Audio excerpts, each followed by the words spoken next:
hidup kami Tuhan. Biarlah menjadi tanda cinta kasih kami bagimu yang telah terlebih dahulu mengasihi dan berkorban untuk kami.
Tuhan, untuk salib-Mu yang penuh kuasa, yang menebus kami, membayar kami, menyelamatkan kami, menyembuhkan kami Tuhan. Terima kasih Tuhan.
Tuhan,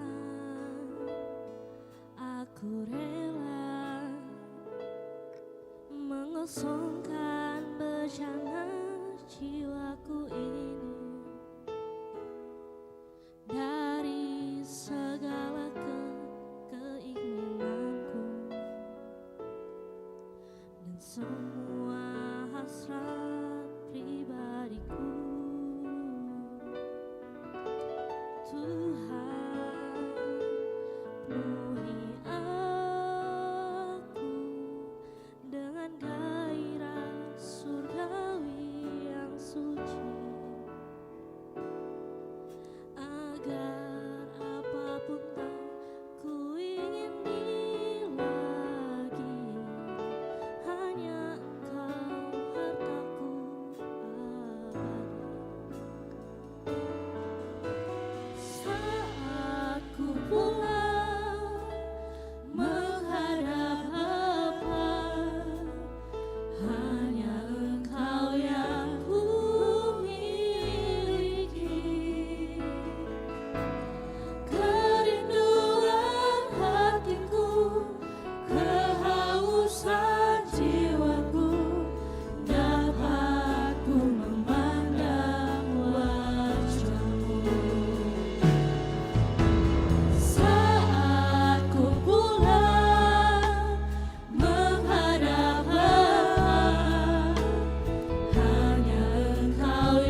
Puji nama Tuhan, Shalom jemaat Tuhan. Shalom. Saya yakin dan percaya semua kita di tempat ini datang mempersiapkan hidup kita, hati kita untuk bertemu hadirat Tuhan. Kita mengucap syukur atas penyertaan Tuhan di mana seminggu ini kita boleh menyelesaikan tugas tanggung jawab yang dipercayakan. Dan saatnya hari ini kita mau merendahkan diri di hadapan Tuhan. Kita siap untuk meninggikan Tuhan, amin. Mari jemaat Tuhan kita tundukkan kepala, kita satu di dalam doa. Bapa, kami mengucap syukur Tuhan, kebaikan Tuhan selalu nyata di dalam kehidupan kami. Kami berterima kasih Bapa, kalau kami boleh ada di tempat ini, itu semua karena kasih anugerah-Mu di dalam kehidupan kami. Dan saat ini Tuhan Yesus, kami akan memulaikan ibadah kami Bapa. Kami minta Tuhan penyertaan-Mu, Engkau berikan Tuhan Yesus pada hari ini, dalam ibadah kami dari awal, pertengahan hingga akhirnya. Biarkan ibadah ini berkenan di hadapan-Mu dan sesuai dengan rencana-Mu Bapa. Kami siap Tuhan untuk dilawat Engkau Bapa. Terpuji nama-Mu Yesus, ini doa dan permohonan kami. Haleluya. Amin. Mari jemaat Tuhan kita tetap dalam sikap penyembahan. Kita mau menyembah Tuhan. Kita mau meninggikan Tuhan. Terima kasih Yesus, terima kasih.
Mari jemaat Tuhan sama-sama katakan.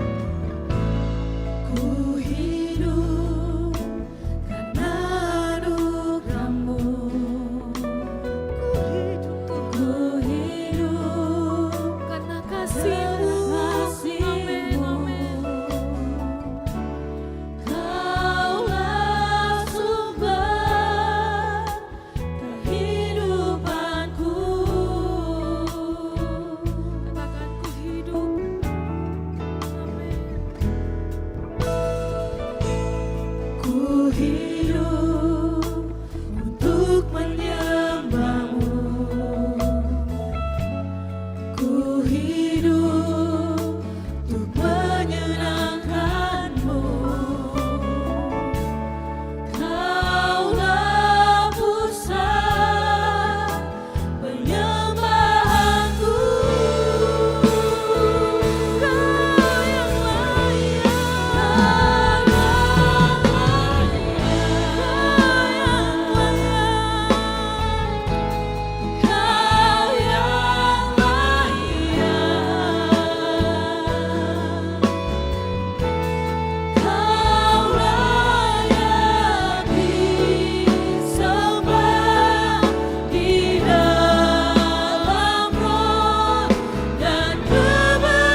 disembah, Yesus yang layak untuk ditinggikan.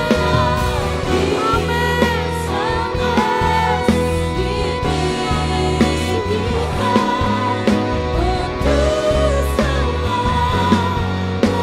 Mari jemaat Tuhan dengan sungguh-sungguh angkat suara katakan,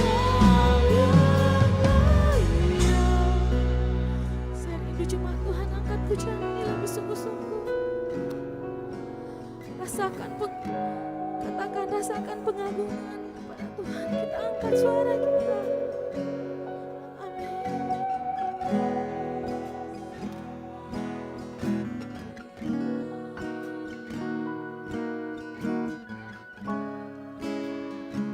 Lebih lagi jemaat Tuhan katakan, Kau yang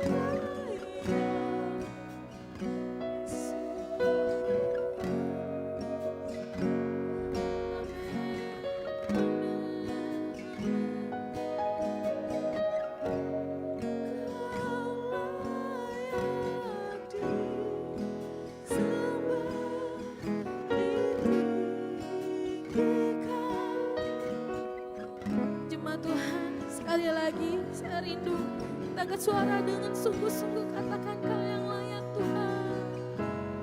Kau yang layak. Amin. Kau yang layak. Yesus yang layak. Amin. Yesus, ini kami Tuhan.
kami mau meninggikan Engkau Bapa di tempat ini.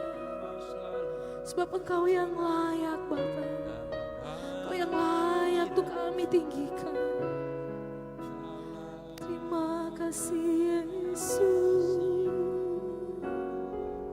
Haleluya. Ku ada semua karena kebaikan-Mu Tuhan. Ku ada hari ini karena kemurahan dan cinta-Mu.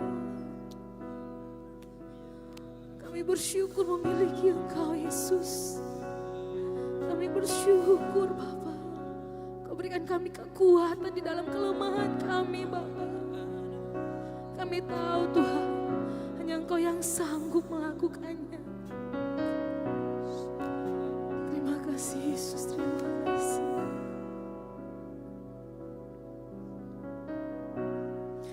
Haleluya Yesus, haleluya.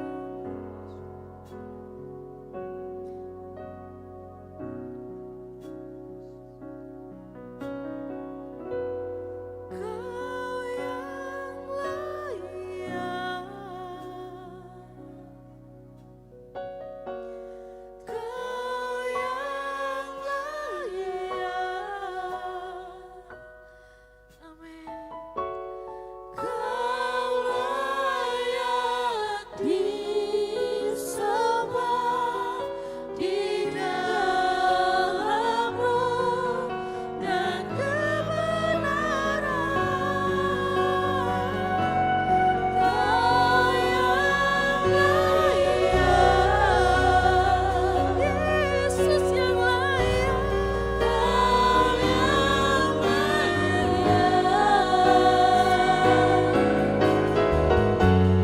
Kau layak disembah, ditinggikan untuk. Mari jemaat Tuhan, saudara kita bangkit berdiri. Kau yang layak, Yesus yang layak.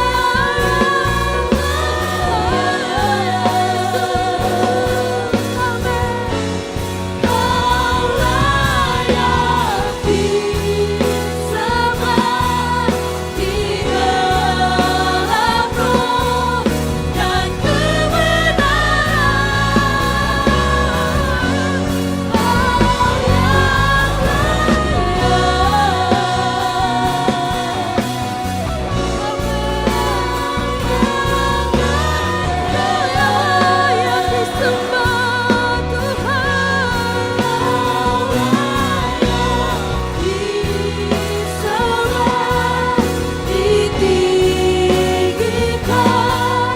roh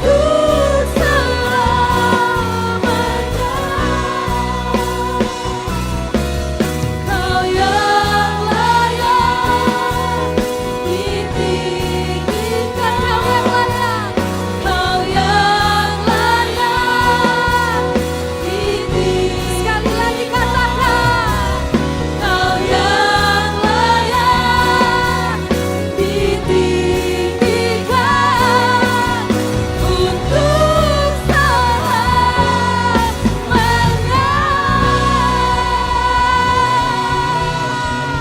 Haleluya, haleluya. Terima kasih Tuhan, terima kasih Yesus. Kau yang layak untuk ditinggikan dan disembah Bapa. Saatnya Tuhan, kami mau bergirang lebih lagi di dalam Engkau. Kami mau berjoget, kami mau bergoyang, kami mau melompat di dalam nama Tuhan Yesus. Mari jemaat Tuhan yang siap sama-sama katakan, amin. Haleluya, puji namamu Tuhan. Kau yang layak untuk disembah.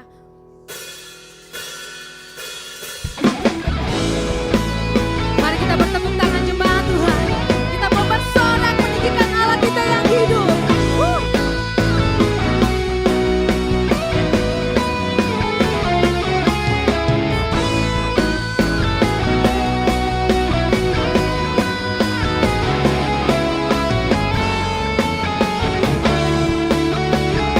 Mari kita sama-sama katakan.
Puji namamu Tuhan.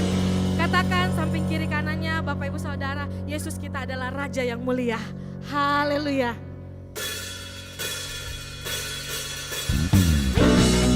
Kita perserukan nama Tuhan Yesus kita yang dahsyat. Haleluya. Terima kasih Tuhan.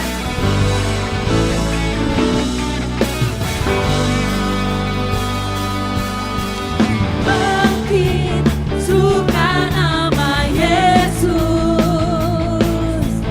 Maju, nyatakan kuasa-Nya. Kita buat iblis gemetar, kalahkan tipu dayanya dengan kuasa namanya. Katakan, bangkit, serukan nama Yesus. Maju, maju, nyatakan kuasa-Nya.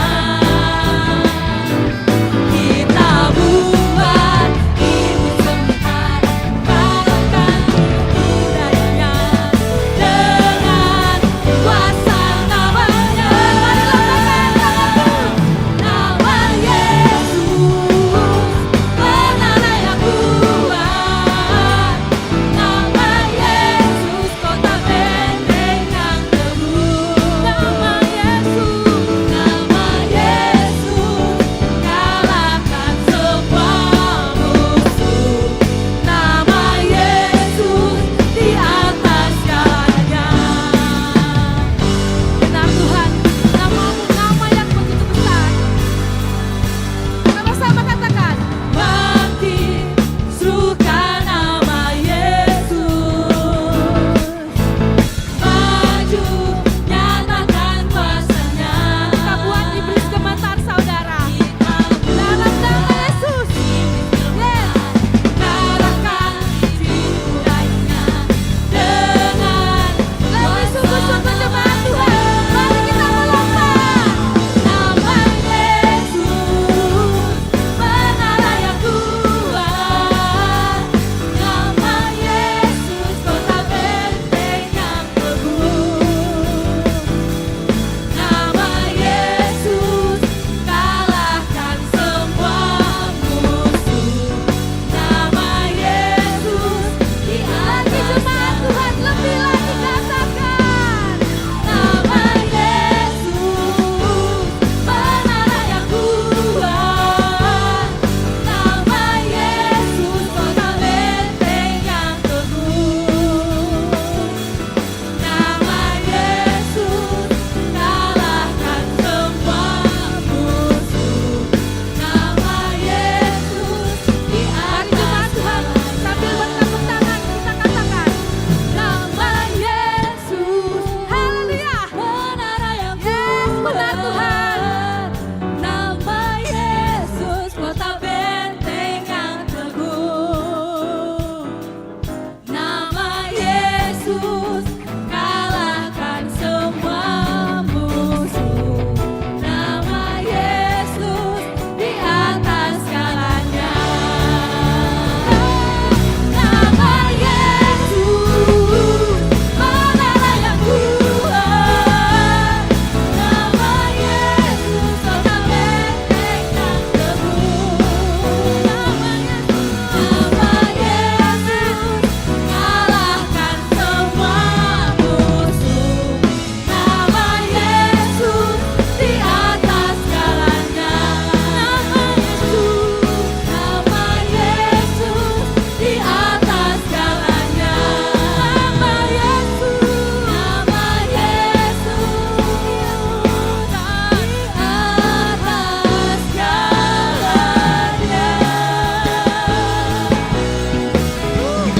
Namamu Yesus yang dahsyat dan mulia. Di atas segalanya hanya Engkaulah yang kami sembah. Amin. Terima kasih. Mari dipersilakan duduk kembali nih jemaat Tuhan. Saatnya kita akan mendengarkan pembacaan katekismus. Bagi yang melayani dipersilakan.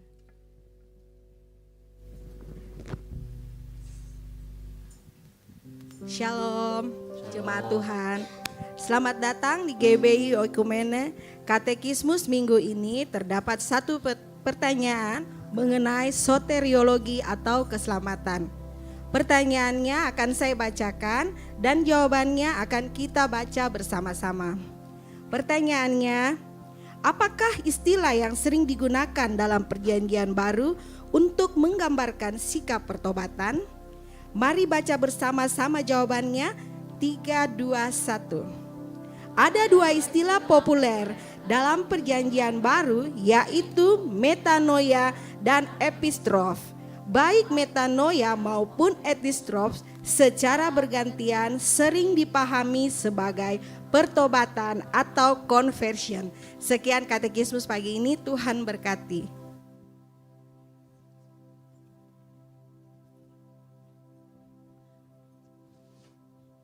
Tiba saatnya kita akan mendengarkan kebenaran firman Tuhan. Namun sebelum itu saya menghimbau kepada Bapak Jemaat Ibu sekalian yang mempunyai anak kecil untuk bisa dibawa ke lantai dasar di ruangan Daud untuk mengikuti sekolah minggu.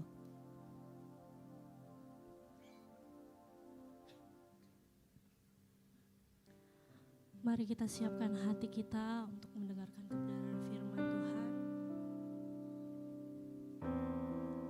Kami bersyukur senantiasa Tuhan buat kasih anugerah-Mu. Ini hati kami Tuhan, ini kerinduan kami Tuhan.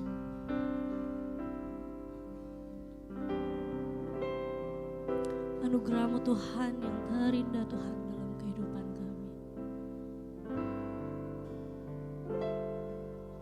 Kau tahu hatiku Tuhan, Kau tahu rinduku Tuhan, Kau tahu harapku, Kau tahu mimpiku di tangan-Mu Tuhan. Dalam segenap jalanku, dalam setiap langkahku,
tepuk tangan yang meriah buat Tuhan Yesus. Haleluya, haleluya. Bapa di surga, kami mengucap syukur buat pagi hari ini, anugerah-Mu yang berjalan di depan kami, memampukan kami. Karena itulah kami menyanyikan bahwa Engkau yang terbaik, Engkau yang termanis. Pagi hari ini Tuhan Yesus, kami siap mendengarkan firman Tuhan.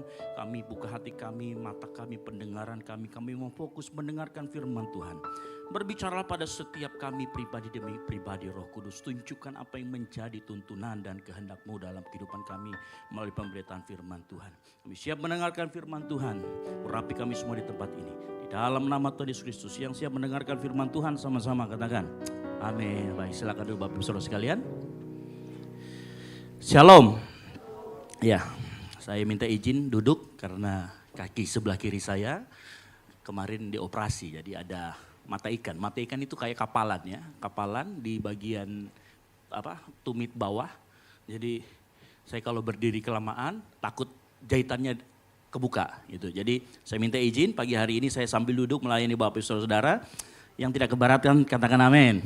Baik, puji Tuhan. Terima kasih. Baik, pagi hari ini kita akan belajar bersama-sama mengalahkan siasat iblis. Sama-sama katakan mengalahkan siasat iblis. Bapak Ibu Saudara sekalian, kita akan membaca nanti dalam 1 Petrus 5 ayat 8 sampai dengan 10. Tapi sebelum itu, pernahkah Bapak Ibu melihat, belum ganti? Kursornya dikembalikan? Belum berfungsi? Ya, pernahkah Bapak Ibu melihat quotes yang mengatakan selama apa yang kamu lakukan gak merugikan orang lain dan bisa dipertanggungjawabkan, itu sudah cukup kawan. Nah, kan gitu ya. Bapak Ibu pernah lihat ini sedang ramai di medsos dan kemarin saya melihat ini dan ini menarik sekali. Coba naik ya, ini menarik sekali buat kita pagi hari ini. Kenapa nggak bisa ini? Sudah dinyalakan? Kursornya ditaruh di PPT-nya. Ya, diklik di PPT-nya. Sudah ya. Jadi apa yang dikatakan selama apa yang kamu lakukan gak merugikan orang lain dan bisa bertanggungjawabkan, itu sudah cukup kawan, katanya gitu ya. Makanya setidaknya kalau kita membaca quotes ini, kita berasumsi bahwa kalau itu gak merugikan orang lain berarti aman. Betul ya? Kalau kita melihat ini berarti nggak merugikan orang lain, itu aman. Nah, beberapa banyak kita anak muda dan bahkan kita pun yang membaca itu seolah-olah relate banget dengan hidup gua nih. Akhirnya kita menjadikan quote di atas ini sebagai kompas hidup. Nah, saya mau tanya pagi hari ini, yang setuju dengan quote di atas boleh angkat tangan? Ya, nggak apa-apa, angkat tangan aja. Ya, yang setuju angkat tangan boleh. Yang nggak setuju, saya yakin banyak yang bingung. Nah, karena banyak yang bingung kita akan bicarakan, termasuk pagi hari ini yang setuju katakan amin.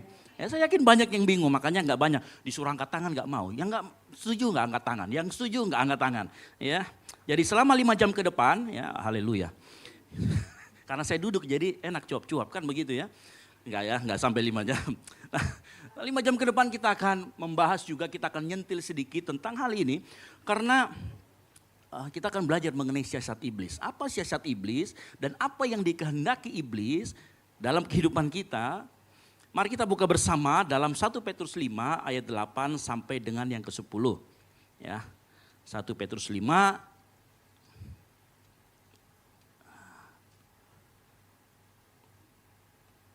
1 Petrus 5 ayat 8 ayat 8 sampai dengan yang 10 yang sudah ketemu boleh katakan amin.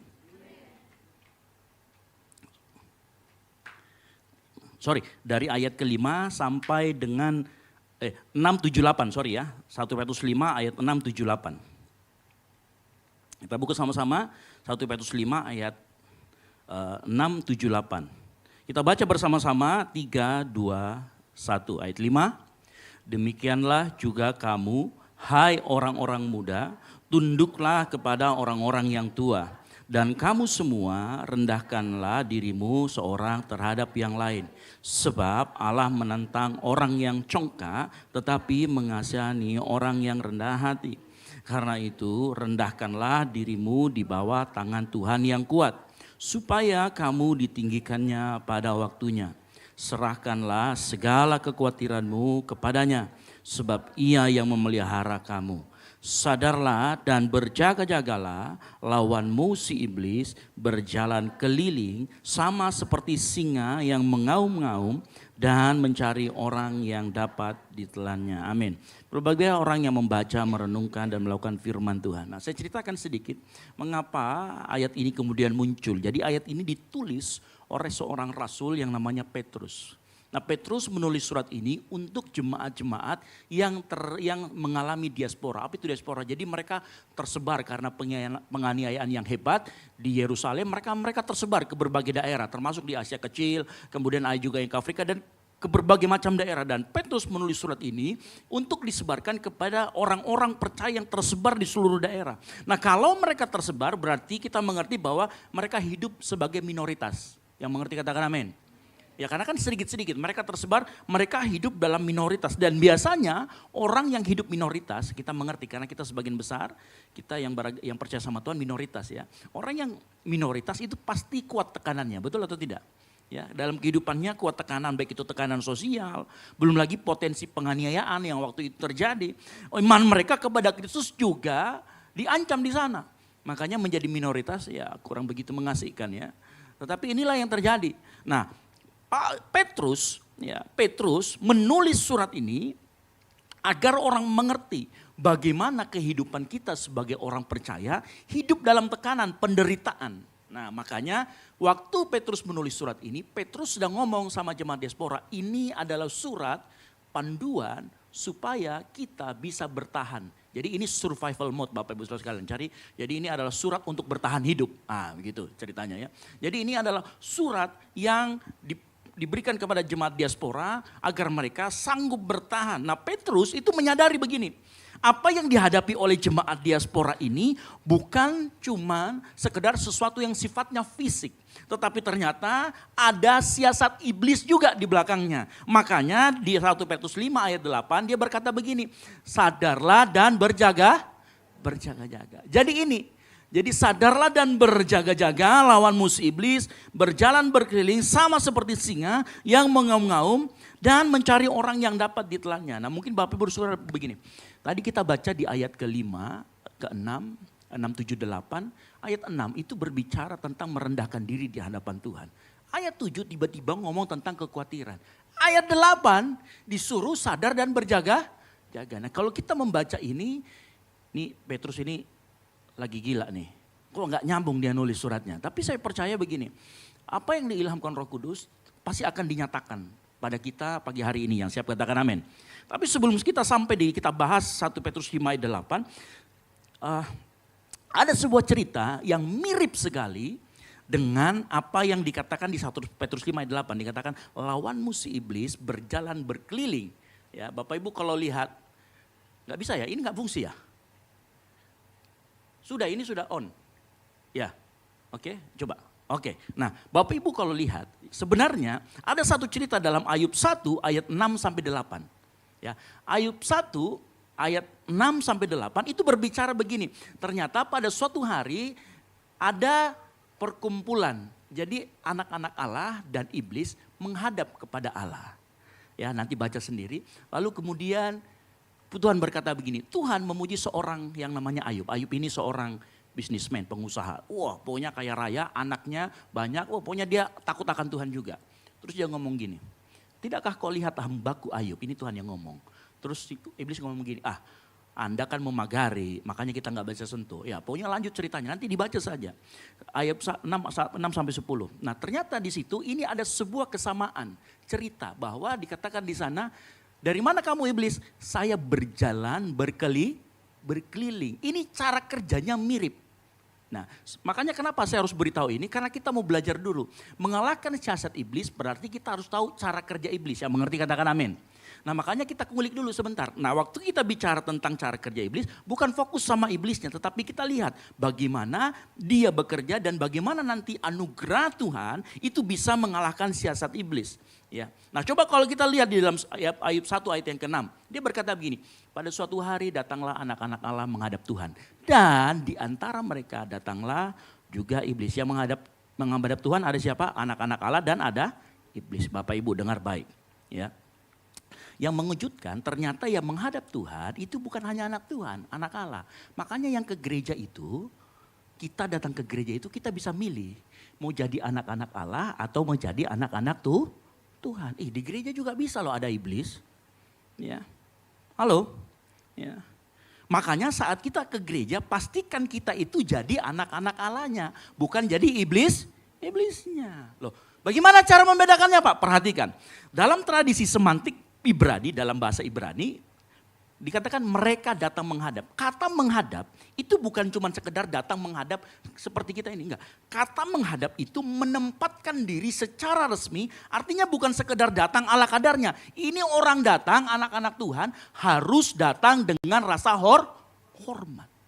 Makanya yang membedakan orang di gereja, dia ini anak Allah atau iblis itu dari cara hormat terhadap menghadap Tuhan, terhadap ibadah di gereja. Saya mau kasih tahu. Ya. Kalau kita datang di gereja, tapi hati kita masih scroll-scroll IG, saya nggak larang kita main handphone. Karena kadang-kadang ada teman-teman yang pengen quotes-nya itu difoto, silakan. Tapi ada banyak juga kita datang di gereja, kerjaannya scroll IG. Dari awal puji-pujian sampai doa berkat, kerjanya scroll IG. Itu berarti datang tidak dengan sikap berarti dialah ya bukan saya ngomong ya. Halo? Anda datang terlambat juga, itu juga datang dengan tidak rasa hormat. Iya, saya mau kasih tahu. Orang datang terlambat, nanti bahkan ya kecuali kalau ada alasan yang tertentu ya. Gampang kau lihatnya, kalau tiap minggu terlambat, ini sudah. Halo? Datang kepada Tuhan dengan sikap hormat, berarti menghormati ibadah, bukan menghormati pendetanya. Menghormati ibadah, menghormati hadirat Tuhan. Pada saat pujian dinaikkan dengan rasa hormat. Pada saat firman Tuhan disampaikan, dengar firman Tuhan, perhatikan firman Tuhan dengan rasa hormat. Artinya kita nggak bikin yang lain. Kita nggak sibuk. Nanti siang kita mau makan apa ya? Kita chat yang lain, nanti kita janjian di mana? Nggak perlu. Datang kepada Tuhan dengan sikap hormat, menunjukkan engkau anak-anak Allah yang mengerti, katakan amin. Makanya perhatikan kita. Ini sebuah cermin buat kita datang di gereja. Jadi jangan salah, di gereja lebih banyak iblisnya kadang-kadang daripada anak Tuhannya. Kalau kita datang dengan sikap tidak hormat. Yang kedua yang menarik begini di ayat ke-7 dikatakan gini. Ini yang mirip sekali dengan 1 Petrus 5 ayat 8 dikatakan Ayub 1 ayat yang ke-7 ya. Dikatakan begini, maka bertanyalah iblis, Tuhan kepada iblis, dari mana engkau? Tuhan ngomong nih sama iblis, dari mana engkau? Iblis jawab apa? Dari perjalanan apa? Mengelilingi dan menjelajah bumi. 1 Petrus 5 ayat 8 berkata apa? Berjalan berkeliling. Berkeliling artinya gak cuma sekali dia bolak-balik. Jadi kalau hari ini kita sadar, besok gak sadar, iblis bisa kena itu. Kenapa? Karena dia bolak-balik. Jadi jangan kira, iblis lewat nih, kita diem. Besok itu dia lewat lagi. Bukan besok, saat ini juga dia bisa ngecek lagi nih. Oh, ini konsen nih. Tunggu 5 menit lagi. Dikit lagi dia buka handphone ini. Oke. Halo. Ya. Makanya dikatakan di sana berkeliling sama seperti singa yang mengaum. Singa mengaum itu untuk mengintimidasi orang, menakut-nakuti orang. Bahasa lainnya itu mendakwa. Ya. Singa, kenapa dikatakan singa? Karena dia seolah-olah punya otoritas. Dan uniknya dikatakan singa mengaum-ngaum dan mencari orang yang dapat ditelannya. Padahal singa kan cakar dulu, gigit dulu baru telan. Kenapa pakai kata menelan? Jadi iblis berkeliling itu bukan jualan Shopee Food, bukan. Ya, bukan jualan apa, bukan. Iblis berkeliling ada tujuannya. Tujuannya adalah mencari orang yang dapat ditelan. Nah, apa arti ditelan? Ditelan itu artinya dilenyapkan, dihilangkan. Ya, kalau bahasa militer itu lenyapkan. Nah, itu diikat dikasih masuk di danau ini ya. Ini bahasa militer, dilenyapkan. Bukan artinya kemudian ya kayak militer gitu tadi ditenggelamkan di danau enggak di ini supaya enggak kelihatan jasadnya. Bukan. Artinya ditelan, dihilangkan, dihapuskan.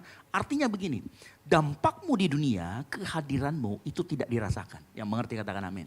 Arti kata dihilangkan itu dampakmu menjadi hilang dalam dunia. Karena tujuan iblis sebenarnya membuat hidupmu lagi tidak menjadi garam dan terang. tidak memiliki fungsi dengan benar. Iblis cuma incar itu. Dia nggak incar hidup kita jatuh dalam dosa, bukan. Kita yang suka jatuh dalam dosa. Tapi iblis terlalu ceper, terlalu rendah kalau dia ngincar itu. Iblis menginginkan hidup kita tidak memiliki dampak. Itu tujuan iblis sebenarnya. Yang mengerti katakan amin. Makanya quotes yang tadi mengatakan apa? Kalau nggak merugikan orang lain, it's okay, gaskan. Saya mau kasih tahu, itu standar yang terlalu rendah. Buat orang Kristen standarnya adalah bagaimana hidupmu berdampak. Dari mana kita tahu? Matius 5 ayat 6 berkata apa? Demikianlah hendaknya terangmu apa? Bercahaya supaya mereka melihat perbuatanmu yang baik dan apa? Memuliakan. Iblis mau kebalikannya ini, makanya dikatakan ditelan, kehadiranmu tidak berdampak, itu cukup buat iblis. Halo? Makanya saya mau kasih tahu, kadang-kadang kita ini gak sadar, iblis bukan sekedar mau kita jatuh dalam dosa. Kadang-kadang kita yang suka jatuh dalam dosa, bukan iblisnya yang suruh kita. Terus kita gara-gara iblis. Iblis jadi kambing hitam, padahal dia kadang-kadang putih. Ya. Nah kita harus mengerti ini, bahwa tujuan iblis membuat hidup kita berdampak. Ingat, iblis tujuannya selalu berlawanan dengan apa yang dikehendaki Allah. Yang mengerti katakan amin. Kalau Tuhan mau kamu harus jadi garam dan terang bercahaya, maka iblis bilang, kamu gak boleh ya jadi itu ya. Kamu gak boleh berdampak pokoknya. Itu cukup buat saya. Kalau kamu sudah tidak berdampak, itu saya sudah senang sekali sudah. Itu berarti iblis sudah menang. Makanya hidup yang berdampak artinya kita berfungsi sesuai dengan rencana. Karena begini, kalau engkau berfungsi sesuai dengan rencana Allah, maka pasti hidupmu berdampak. Tapi kalau kamu gak berfungsi sesuai dengan kehendak Allah, hidupmu tidak berdampak, tinggal tunggu waktu saja jatuh. Contoh siapa? Bapak Ibu tahu Raja Daud? Raja Daud itu ditakdirkan sebagai seorang raja yang berperang. Makanya waktu dia mau bangun bait Allah, dia ngomong gini, tanganmu penuh dengan darah. Karena tugasmu memang berperang. Tiba-tiba Daud, orangnya berperang, dia santai-santai di atas soto rumah, ngintipin cewek mandi. Tinggal tunggu waktu jatuh, dia nggak berfungsi sebagai raja yang berperang. Halo, iblis cuma bikin itu aja. Hidupmu nggak berdampak, buat dia sudah oke. Ya, makanya saya mau kasih tahu, tujuan iblis nggak nyakitin kita. Tiba-tiba tengah malam gelap-gelap dia datang, halo, terus kita jantungan. Itu karena jantungan kita meninggal. Terus dicekek-cekek sama iblis supaya mati. Enggak. Dia mau, iblis mau hidup kita tidak berdampak, tidak berfungsi. Dan tidak berdampak, tidak berfungsi, tidak berbicara dosa. Ya. Artinya gini, kita bisa ke gereja tapi rutinitas. Kita bisa ke gereja tapi nggak hormati Tuhan. Kita bisa datang di gereja tapi enggan untuk melakukan lebih daripada itu. Iblis sudah berhasil. Bahkan kita bisa melayani tapi nggak mau dimuridkan, itu juga iblis berhasil. Kita juga bisa hidup tapi nggak ada buah roh, iblis juga berhasil. Karena buah roh berbicara tentang dampak. Kasih itu, buah roh itu kasih itu nggak bisa. Saya mengasihani diri sendiri nggak bisa. Kasih itu pasti berkaitan dengan orang lain, berkaitan dengan relasi. Itu artinya dampak buat orang lain. Ya. Coba deh pagi hari ini, coba kita jujur sama diri kita ya. Menurut kita semua, hidup kita yang sekarang kita jalani, itu iblis berhasil melakukan nggak? Mematikan dampak kita atau enggak? Coba pikirkan. Nah, saya mau beritahu, kalau iblis membuat hidupmu tidak berdampak, buat sekitarmu, dia sudah menang. Halo? Dia sudah menang. Apalagi kalau kita tadi jadikan kompas hidup yang tadi. Selama tidak merugikan orang lain, itu aman. Halo? Secara sosial aman, tapi secara rohani ada masalah di sana. Karena ingat, standar firman Tuhan bukan cuma jangan merugikan. Standarnya lebih tinggi. Hidup sesuai dengan tujuan Tuhan. Berdampak, yang mengerti katakan amin. Makanya sekali lagi strategi iblis tidak membuat kita menjadi orang jahat. Enggak. Engkau bisa tetap jadi orang baik tapi tidak berfungsi atau aman. Padahal ini berbahaya. Karena gini ya, orang yang merasa aman dengan hidupnya, ya, dia nggak pernah merasa bersalah dengan hidupnya. Dan ini orang yang sulit sekali disadarkan. Makanya sekali lagi, iblis tidak keberatan kita jadi orang yang baik selama engkau tidak jadi orang berdampak. Halo? Ya, makanya standar Tuhan bukan sekedar tidak merugikan, tetapi hidup sesuai dengan tujuan Tuhan. Ya, Ini kita harus mengerti. Ini strategi iblis yang hari-hari ini. Dan kita nggak sadar. Makanya saya mau kasih tahu ya. Iblis tidak suka kita melayani. Kemana saja kita melayani, kita mulai berdampak kehidupan kita buat orang lain. Halo? Sekali lagi makanya coba lihat hidup kita. Kita berdampak atau enggak. Nah fakta berikutnya.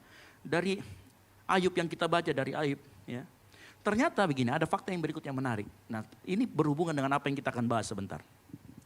Ternyata Tuhan itu memagari Ayub. Melindungi Ayub dan segala yang dimiliki sehingga Ayub bisa memiliki dan menikmati.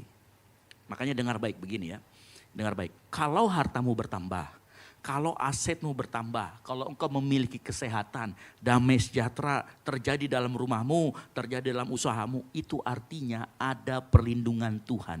Bukan semata-mata engkau punya skill. Lihat baik-baik, dikatakan begini.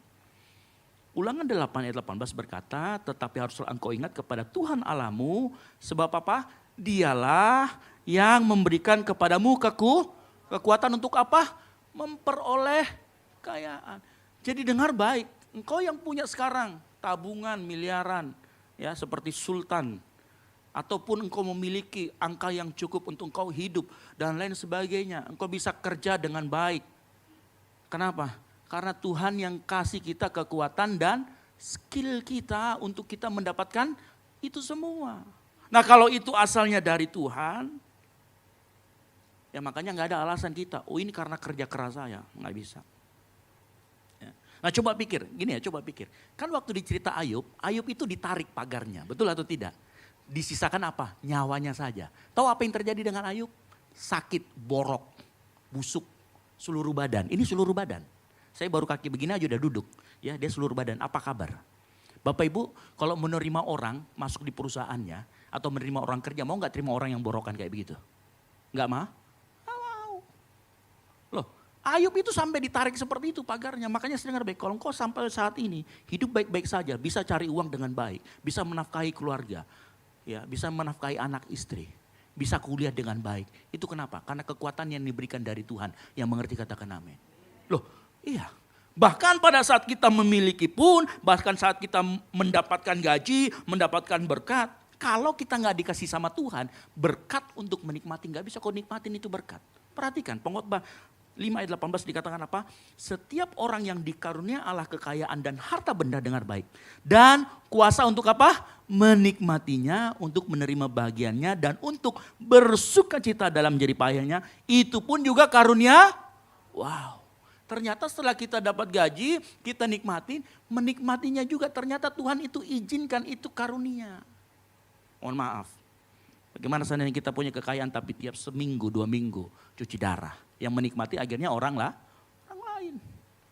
Makanya kita dapat, kita bisa menikmati, ini yang dikatakan itu semua karunia Tuhan. Makanya tahu diri dan sadar diri di hadapan Tuhan, yang mengerti katakan amin.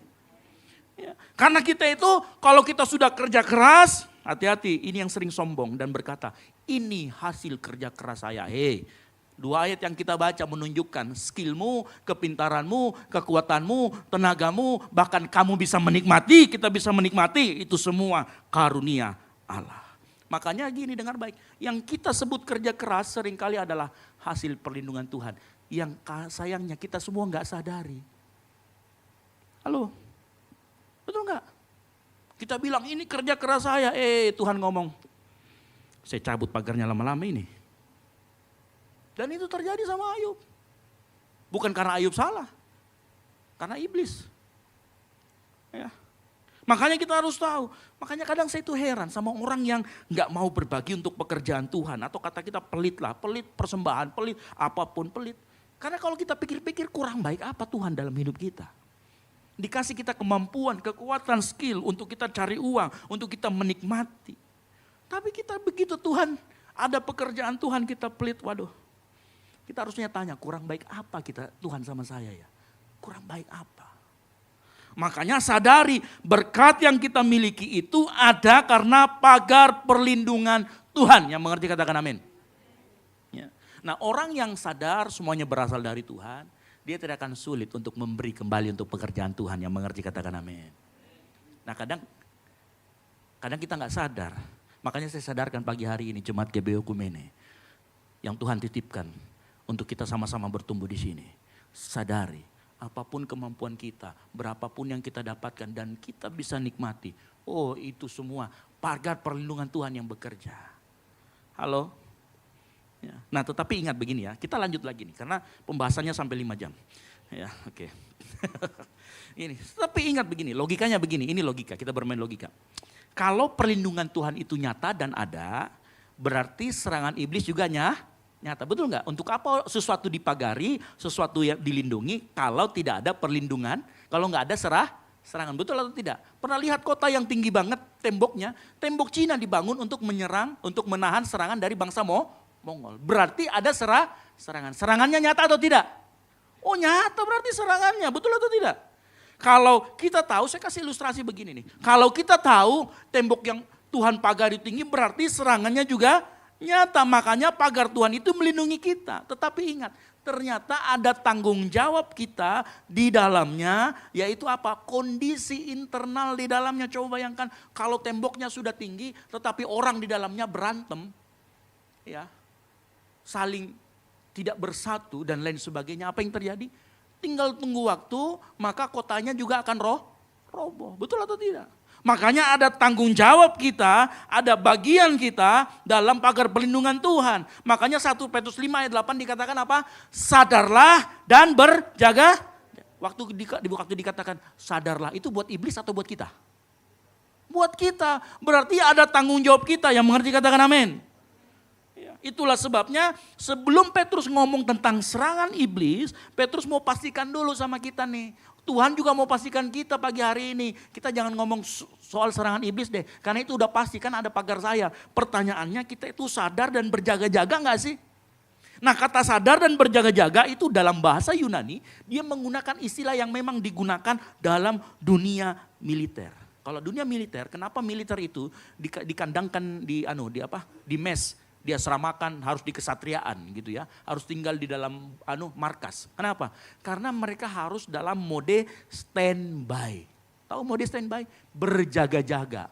Pokoknya kalau sudah bunyi lonceng, coba lihat, mana Pak Domi gak datang ya? Pak Domi coba tanya sama Pak Domi. Kalau sudah ada bunyi, dia harus pakai cepat-cepat pakaian itu. Kenapa? Karena walaupun mereka kayak enggak jaga, tapi mereka tetap dalam mode standby. Nah, gini. Serangan iblis itu nyata dan akan selalu ada. Tetapi tingkat kesadaran kita dalam berjaga-jaga itu menentukan kita nanti jatuh atau enggak. Artinya begini, semakin tingkat kesadaran kita dan tingkat berjaga-jaga kita tinggi, maka semakin sulit iblis untuk menyiasati kita. Atau semakin sulit kita untuk jatuh. Tetapi sebaliknya, semakin tingkat kesadaran kita dan berjaga-jaga kita semakin menurun, semakin mudah iblis menjatuhkan kita. Yang mengerti katakan amin. Makanya iblis kadang-kala nggak butuh celah untuk menyerang. Iblis sangat diuntungkan kalau kita tidak sadar dan tidak berjaga-jaga. Yang mengerti katakan amin. Sekali lagi. Iblis sangat diuntungkan kalau kita sedangkan kita berjaga-jaga jadi serang. Untung ada perlindungan Tuhan. Pertanyaannya bagian kita sadar nggak dan berjaga-jaga nggak? Ya. Makanya saya mau kasih tahu jemaat yang dikasih Tuhan. Jangan selalu sibuk mencari perlindungan rohani. Tetapi harus selalu ingat ada jatah kita berjaga-jaga dan sadar. Coba lihat samping kiri kanan ngomong sadar. Sadar. Ya. Itu. Ya. Makanya iman itu bukan hanya minta Tuhan lindungin. Tetapi belajar hidup dalam kewaspadaan. Jangan kita minta selalu Tuhan lindungi, Tuhan pagar tutup bungkus kayak bungkus makanan ya, kantong plastik. Enggak, tapi kita hidup enggak dalam kesadaran, dalam kewaspadaan. Makanya pagi hari ini dengar, kita akan belajar nih. Ya, kita akan masuk hal yang menarik nanti. Tapi saya rindu kita semua gini, kita sadar bahwa bagian kita adalah sadar dan berjaga-jaga. Yang mengerti katakan amin.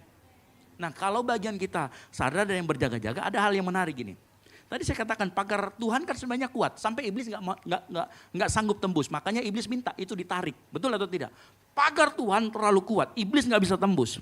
Tetapi ternyata kita bisa rubuh kalau kita tidak berjaga-jaga. Makanya kita juga punya tanggung jawab. Nah ternyata dari ayat yang kita baca ada satu hal yang membuat kesadaran kita, yang membuat sikap berjaga-jaga kita bisa menurun. Dan akhirnya kita bisa ditelan, tidak berdampak, siasat iblis menang. Apa itu? Itulah yang disebut sama Petrus dengan kekhawatiran. Sama-sama katakan kekhawatiran. Kita baca ya 1 Petrus 5 ayat 7. 3, 2, 1. Serahkanlah segala kekhawatiranmu kepadanya sebab ia yang memelihara kamu. Bapak Ibu waktu baca ayat 6, 7, 8 kayak nggak nyambung. Tapi percayalah ternyata tingkat kesadaran kita itu dipengaruhi oleh tingkat kekhawatiran kita. Makanya di ayat sebelumnya si Petrus ngomong hati-hati dengan yang namanya kekhawatiran. Yang mengerti katakan amin. Nah karena saya kasih tahu ya. Tapi segini, sebelum saya sambung ini tentang kekhawatiran, saya disclaimer dulu. Bapak Ibu kalau baca seluruh Alkitab, firman Tuhan dari A sampai Z, firman Tuhan tidak pernah bilang bahwa kalau kita hidup dalam Tuhan, bahkan hidup benar pun, kita hidup tanpa rasa khawatir. Cari ayatnya, tidak pernah Tuhan ngomong kamu akan hidup tanpa rasa khawatir. Karena saya mau beritahu, di dalam dunia yang hidup penuh dengan dosa, dunia ini kan sudah jatuh dalam dosa, kekhawatiran pasti akan selalu ada. Saya kasih bukti. Dalam Matius 6, ayat 34 ya. Dalam terjemahan baru yang kedua, edisi kedua dikatakan gini. Karena itu janganlah kamu khawatir tentang hari esok. Karena hari esok mempunyai, ternyata kita hidup sekarang, besok ada lagi tuh khawatir. Jadi tidak pernah ada Alkitab mengajari khawatir akan hilang. Sampai sini mengerti, yang mengerti katakan amin.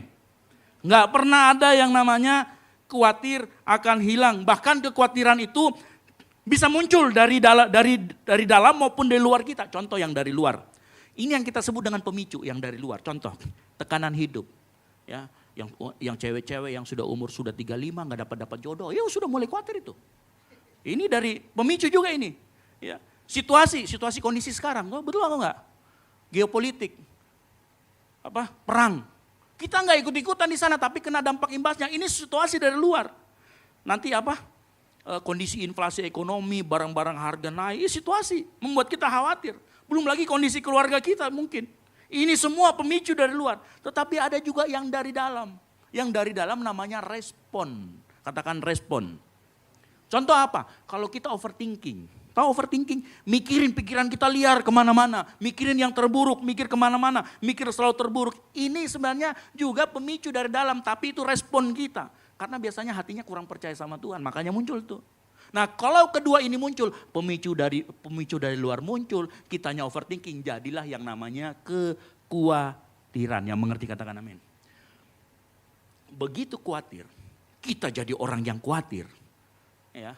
Nah ini Yesus ngomong, kekhawatiran sekarang cukup sekarang, besok ada lagi. Ada terus dalam hidup kita. Makanya firman Tuhan, Alkitab tidak pernah ngajari kita berdoa menghilangkan rasa khawatir. Yang mengerti katakan amin. Tapi firman Tuhan mengajari bagaimana agar hidup kita tidak dikuasai kekhawatiran. Halo, karena menghilangkan kekhawatiran dalam dunia yang penuh dosa itu tidak mungkin. Nanti dengan Yerusalem baru nggak ada kekhawatiran. Tapi kita hidup dengan dosa, kita nggak ngapa-ngapain aja, orang bisa ngapa-ngapain kita. Kita aja bisa khawatir. Ya. Makanya sekali lagi firman Tuhan mengajari kita bukan menghilangkan kekhawatiran, tetapi bagaimana supaya hidup kita tidak dikuasai kekhawatiran. Ya, bukan kita yang dikuasai rasa khawatir, tetapi kita bisa mengelola kekhawatiran. Makanya dengar baik, kita orang Kristen tidak dipanggil untuk hidup dikuasai kekhawatiran. Yang mengerti katakan amin. Karena dengar baik, Bapak Ibu dengar baik ya. Saat hidup kita dikuasai kekhawatiran, maka kekhawatiran itu dia akan geser fokus kita dari Tuhan. Karena begini, manusia kalau semuanya berjalan dengan baik, gampang sekali memuji Tuhan, gampang sekali fokus. Tetapi perhatikan, saat khawatir, maka fokus yang darinya kepada Tuhan cenderung bergeser ke tempat yang lain. Dan kecenderungannya itu bergeser kepada diri sendiri. Semuanya tergantung aku. Saya kasih bukti. Ayat ini mengatakan gini, seorang prajurit yang sedang berjuang, ingat bahasa prajurit, sadarlah dan berjaga-jaga itu bahasa prajurit. Ini yang tulis Paulus, yang tadi nulis Petrus. Tapi mereka punya nada yang sama berkata tentang sesuatu yang militer. Dia katakan tidak memusingkan dirinya. Orang yang khawatir dia bisa lihat dari Tuhan, itu kemudian dia pusing dengan dirinya sendiri. Fokusnya dari Tuhan kepada dirinya sendiri. Lihat ya, kata memusingkan dirinya sendiri. Halo. Ya. Makanya ingat tadi, Kalau sudah bergeser dari Tuhan kepada aku, maka yang terjadi apa? Overthinking, kecemasan. Tahu Bapak Ibu ujungnya apa? ODGJ. Tahu ODGJ? Orang dengan gangguan kejiwaan. Oh iya, serius, saya nggak bohong. Beberapa jurnal, ini silakan dibaca, saya hanya akan bacakan yang kuning ya. Yang kuning mengatakan gini, bahwa tingkat kecemasan yang tinggi itu secara signifikan menjadi faktor kuat bagi ketidakstabilan emosi pada individu dengan gangguan kepribadian. Halo? Lagi yang kedua, ini bukti-bukti medis yang mengatakan bahwa ternyata orang yang terus-menerus merasa khawatir cenderung menggunakan penekanan ekspresif yang justru meningkatkan resiko depresi, stres berat, gangguan kesehatan mental. Simpelnya begini deh. Kalau orang terus hidupnya khawatir, dia bisa menjadi ODGJ, bahasa kerennya orang gila. Benar atau tidak? Ini fakta yang bicara ya. Lalu kemudian kalau orang ODGJ kira-kira hidupnya bisa jadi terang dan garam atau tidak? Hah? Nggak bisa. Nggak bikin dosa loh. ODGJ kan nggak tahu apa yang dia bikin, sadar atau tidak sadar. Iblis cuma senang itu aja. Kalau orang sudah jadi orang gila ODGJ, iblis nggak perlu pakai siasat, udah jatuh sendiri. Betul atau tidak? Hidupnya sudah nggak berfungsi. Ya, makanya kekhawatiran dalam khotbah Yesus di atas bukit, kekhawatiran itu dikasih sedikit sesi, dikasih sesi khusus buat Tuhan. Waktu dia ngomong, perhatikan bunga bakung di padang. Ya, Salomo aja nggak berpakaian seindah itu, tapi Tuhan tahu kebutuhanmu. Yesus ngomong begitu, kenapa kekhawatiran ternyata bisa meruntuhkan kita dari dalam, yang mengerti katakan amin. Lalu kemudian iblis nggak perlu lagi bersiasat, oh sudah jatuh, udah jadi orang gila, ngapain di ini lagi ya. Makanya kadang-kadang iblis lebih takut sama orang gila ketimbang orang ya. Karena kan iblis ngapain nih dikerjain orang gila. Udah gila kan? Kenapa? Kekhawatiran. Nah kalau sudah kehilangan fokus, maka kekhawatiran akan mendorong respon yang salah. Nah ini hati-hati. Kekhawatiran sudah kehilangan fokus, ya khawatir. Hilang fokus dari Tuhan kepada diri sendiri. Maka dia akan mendorong respon yang salah. Contoh, khawatir tentang uang itu bisa mendorong orang menjadi serakah. Akhirnya dia apa? Korupsi, manipulatif. Berapa banyak kita yang kemudian karena khawatir besok mau makan apa, kemudian melakukan pinjol. Halo? Tanpa berdoa sama Tuhan, tanpa ngomong sama Tuhan, tiba-tiba pinjol. Berapa banyak kita yang karena khawatir tentang relasi membuat kita jadi posesif sama istri, sama anak. Kita khawatir anak kita nih sudah umur remaja, ada pacarnya, fotonya. Oh kita jadi posesif, nggak boleh keluar kemana-mana. Akhirnya anaknya stres. Bapaknya juga ikut stres. Ya. Ada banyak beberapa kita, coba khawatir tentang masa depan. Akhirnya kita nggak taat sama panggilan. Dipanggil untuk jadi hamba Tuhan, tapi kok jadi hamba Tuhan ternyata nggak banyaknya uangnya. Ya memang, siapa yang bilang banyak uangnya jadi hamba Tuhan? Akhirnya kemudian apa? Tidak taat panggilan, tidak kuat bertahan. Kenapa? Khawatir tentang masa, coba diperhatikan. Bapak Ibu coba perhatikan. Coba pikirkan hari ini, pagi hari ini. Pernahkah engkau ambil keputusan yang salah karena engkau khawatir? Betul atau tidak? Pernah ada yang begitu? Oh saya pernah. Saya pernah. Masalah uang. Ya, oh iya, ini hamba Tuhan yang di depan ini bukan orang sempurna, sama di kita. Pernah salah masalah keuangan, salah ambil langkah. Kenapa? Karena khawatir akan selalu mendorong kita untuk kemudian mengambil langkah yang salah. Makanya coba sebagai sepasang suami istri, apa yang kadang menjadi kekhawatiran kita? Suami istri itu khawatir sama anak-anaknya, masa depan anak-anaknya, betul atau tidak? Makanya kita cari uang, bikinkan dia rumah, bikinkan. Orang tua memang punya beban, tanggung jawab sebagai pelindung dan penyedia utama. Ya. Kita kan mikir, kira-kira saya tinggalkan warisan apa ini? Anakku 2, rumah 1 sudah ada di sana, rumah 1 ada di sana. Betul atau tidak? Iya kan? Kita nih sebagai kepala keluarga rawan sama pemecatan. Kalau dipecat anak saya nanti makan apa ya? Istri saya makan apa? Tetap makan nasi lah. Ya, Indomie juga ada kan begitu. Wih, belum lagi kalau anaknya belum nikah-nikah, kayak Jody. Jadi ya, biar cepat kau nikah Jody. Bapak mamamu itu khawatir. Ya. Nah bilang Jody, boro-boro nikah, dapat pasangan aja belum. Itu bikin khawatir. Betul Pak Nana ya, kadang-kadang ya. Khawatir, sudah dapat kerja, belum nikah-nikah nih anak. Pacarnya saja belum kelihatan, ya, pacarannya sama ini, Dota. Halo? Ya. Orang tua juga khawatir loh begitu. Ya.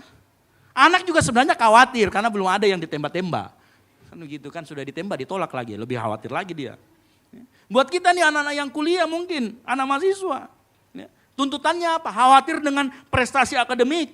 Belum lagi kalau mohon maaf, orang tua kita tahu, orang tua kita menyekolahkan kita di kampus ini, misalkan di kampus manapun, dia dengan berjuang, dengan struggle, orang tua setengah mati cari uang di kampung supaya kita bisa kuliah. Oh itu tuntutannya tinggi sekali. Itu bisa kita, aduh khawatir kan nanti saya mengecewakan orang tua. Betul atau tidak? Aduh nanti SNBT lulus kah atau tidak? Ya. Sudah lulus, berpikir lagi khawatir mengenai apa? Pekerjaan. Saya mau kerja di mana ini? Ya, ini baru mahasiswa. Ya. Makanya tekanan mahasiswa, kekhawatirannya adalah khawatir untuk berprestasi. Bagaimana nanti kalau orang tua sudah tua, belum kerja-kerja, belum merit-merit. Itu juga itu tekanan itu. Bikin kita jadi khawatir. Buat kita yang bekerja, pertahankan posisi, tuntutan kinerja yang baik, ada KPI-nya, benar atau tidak? Ada berbagai macam tuntutan. Ya. Yang bisa membuat kita kehilangan fokus karena kekhawatiran dan akhirnya kemudian setelah kita kehilangan fokus maka kita mulai salah ambil langkah. Akhirnya apa? Nggak perlu pakai siasat iblis, kita udah jatuh. Ya. Nah pertanyaannya sekarang begini, bagaimana kan tadi dikatakan kekhawatiran nggak bisa hilang, tetapi kita tidak boleh hidup dikuasai kekhawatiran. Lalu bagaimana agar kita bisa menjalani hidup tanpa dikuasai kekhawatiran? Nah ini menariknya, karena di 1 Petrus 5 ayat yang ke-6 itu ngomong begini.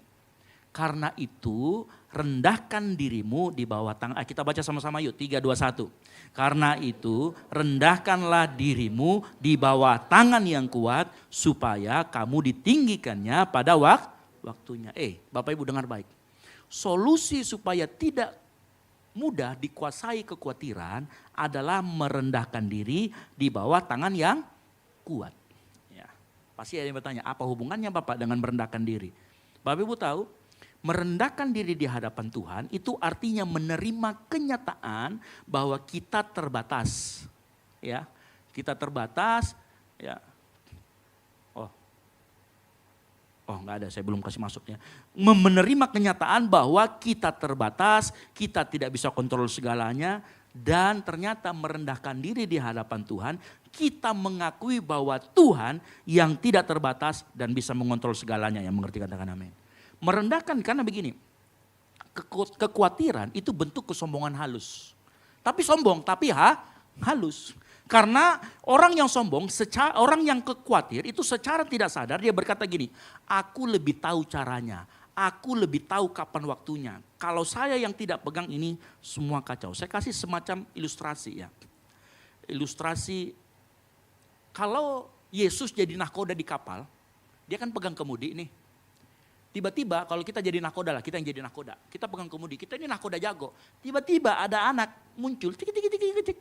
Pak, saya yang pegang, saya lebih tahu itu caranya. Kira-kira kita Paulnya bilang, pikiran kita ngomong apa? Talikangnya nih anak sombong sekali kok. Betul atau tidak? Ternyata orang yang mau pegang kendali atas hidupnya karena dia khawatir adalah orang yang sombong. Makanya Petrus kasih tahu, rendahkan diri supaya tidak mudah dikuasai kekhawatiran. Halo? Ya. Ini yang kita harus tahu. Makanya sekali lagi kekhawatiran itu bentuk kesombongan yang halus. Karena kita merasa kita bisa mengontrol segalanya. Padahal nggak bisa. Kekhawatiran muncul. Ya. Makanya kemudian 1 Petrus 5 ayat 7 berkata apa? Bagaimana sih kita merendahkan diri di hadapan Tuhan? 1 Petrus 5 ayat 7 mengatakan yang tadi kita baca. Tadi kita bacakan fokus pada kekhawatirannya. Sekarang kita baca sama-sama, kita fokus kepada serahkanlah. 3, 2, 1. Serahkanlah segala kekhawatiranmu kepadanya. Sebab ia yang memelihara. Ini loh cara merendahkan diri di hadapan Tuhan. Ternyata kita harus menyerahkan kekhawatiran kita kepada Tuhan. Kenapa? Karena begini, kalau kekhawatiran kita pegang, sudah pasti khawatir itu akan menjadi menguasai hidup kita. Tetapi kalau kekhawatiran itu kita serahkan sama Tuhan, berarti siapa yang menguasai kekhawatiran? Tuhan. Halo, betul atau tidak? Ya. Makanya kita menyerahkan kekhawatiran kepada Tuhan, karena ayat berikutnya tadi sambungannya apa? Sebab ia yang pelihara kita, yang setuju katakan amin. Woi, menyerahkan kekhawatiran itu artinya kita sepakat bahwa kekhawatiran itu ada dan nyata, betul atau tidak? Barangnya ada gitu loh. Saya serahkan misalkan handphone ini sama Pak Selmi, berarti handphonenya ada, betul atau tidak? Pada saat ayat mengatakan serahkan kekhawatiranmu, berarti kekhawatirannya ada atau enggak? Ada. Ya, tetapi kekhawatiran itu tidak menguasai kita tidak pegang lama-lama, kita tidak pegang sendirian, kita serahkan kepada Tuhan. Ini yang dibilang namanya transfer. Bukan transfer uang saja, ternyata kekhawatiran bisa ditransfer. Halo, betul atau tidak? Diserahkan, ditransfer kepada Tuhan supaya kekhawatiran kita tidak pegang, dia tidak kuasai kita. Di tangan Tuhan kekhawatiran gak ada apa-apanya. Halo.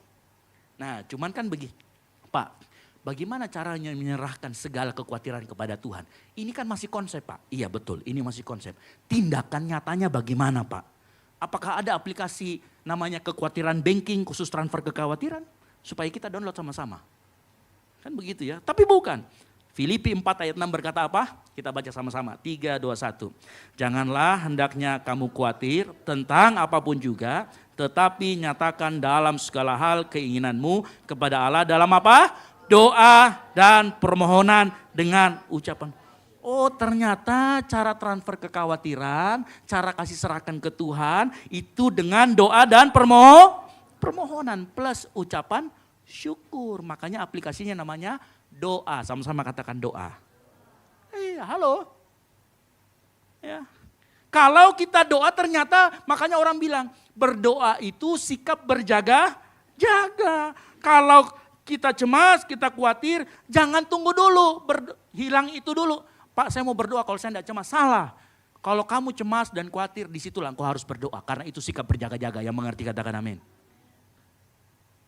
Ada di sini yang gak bisa berdoa? Halo? Doa Bapak kami tidak bisa?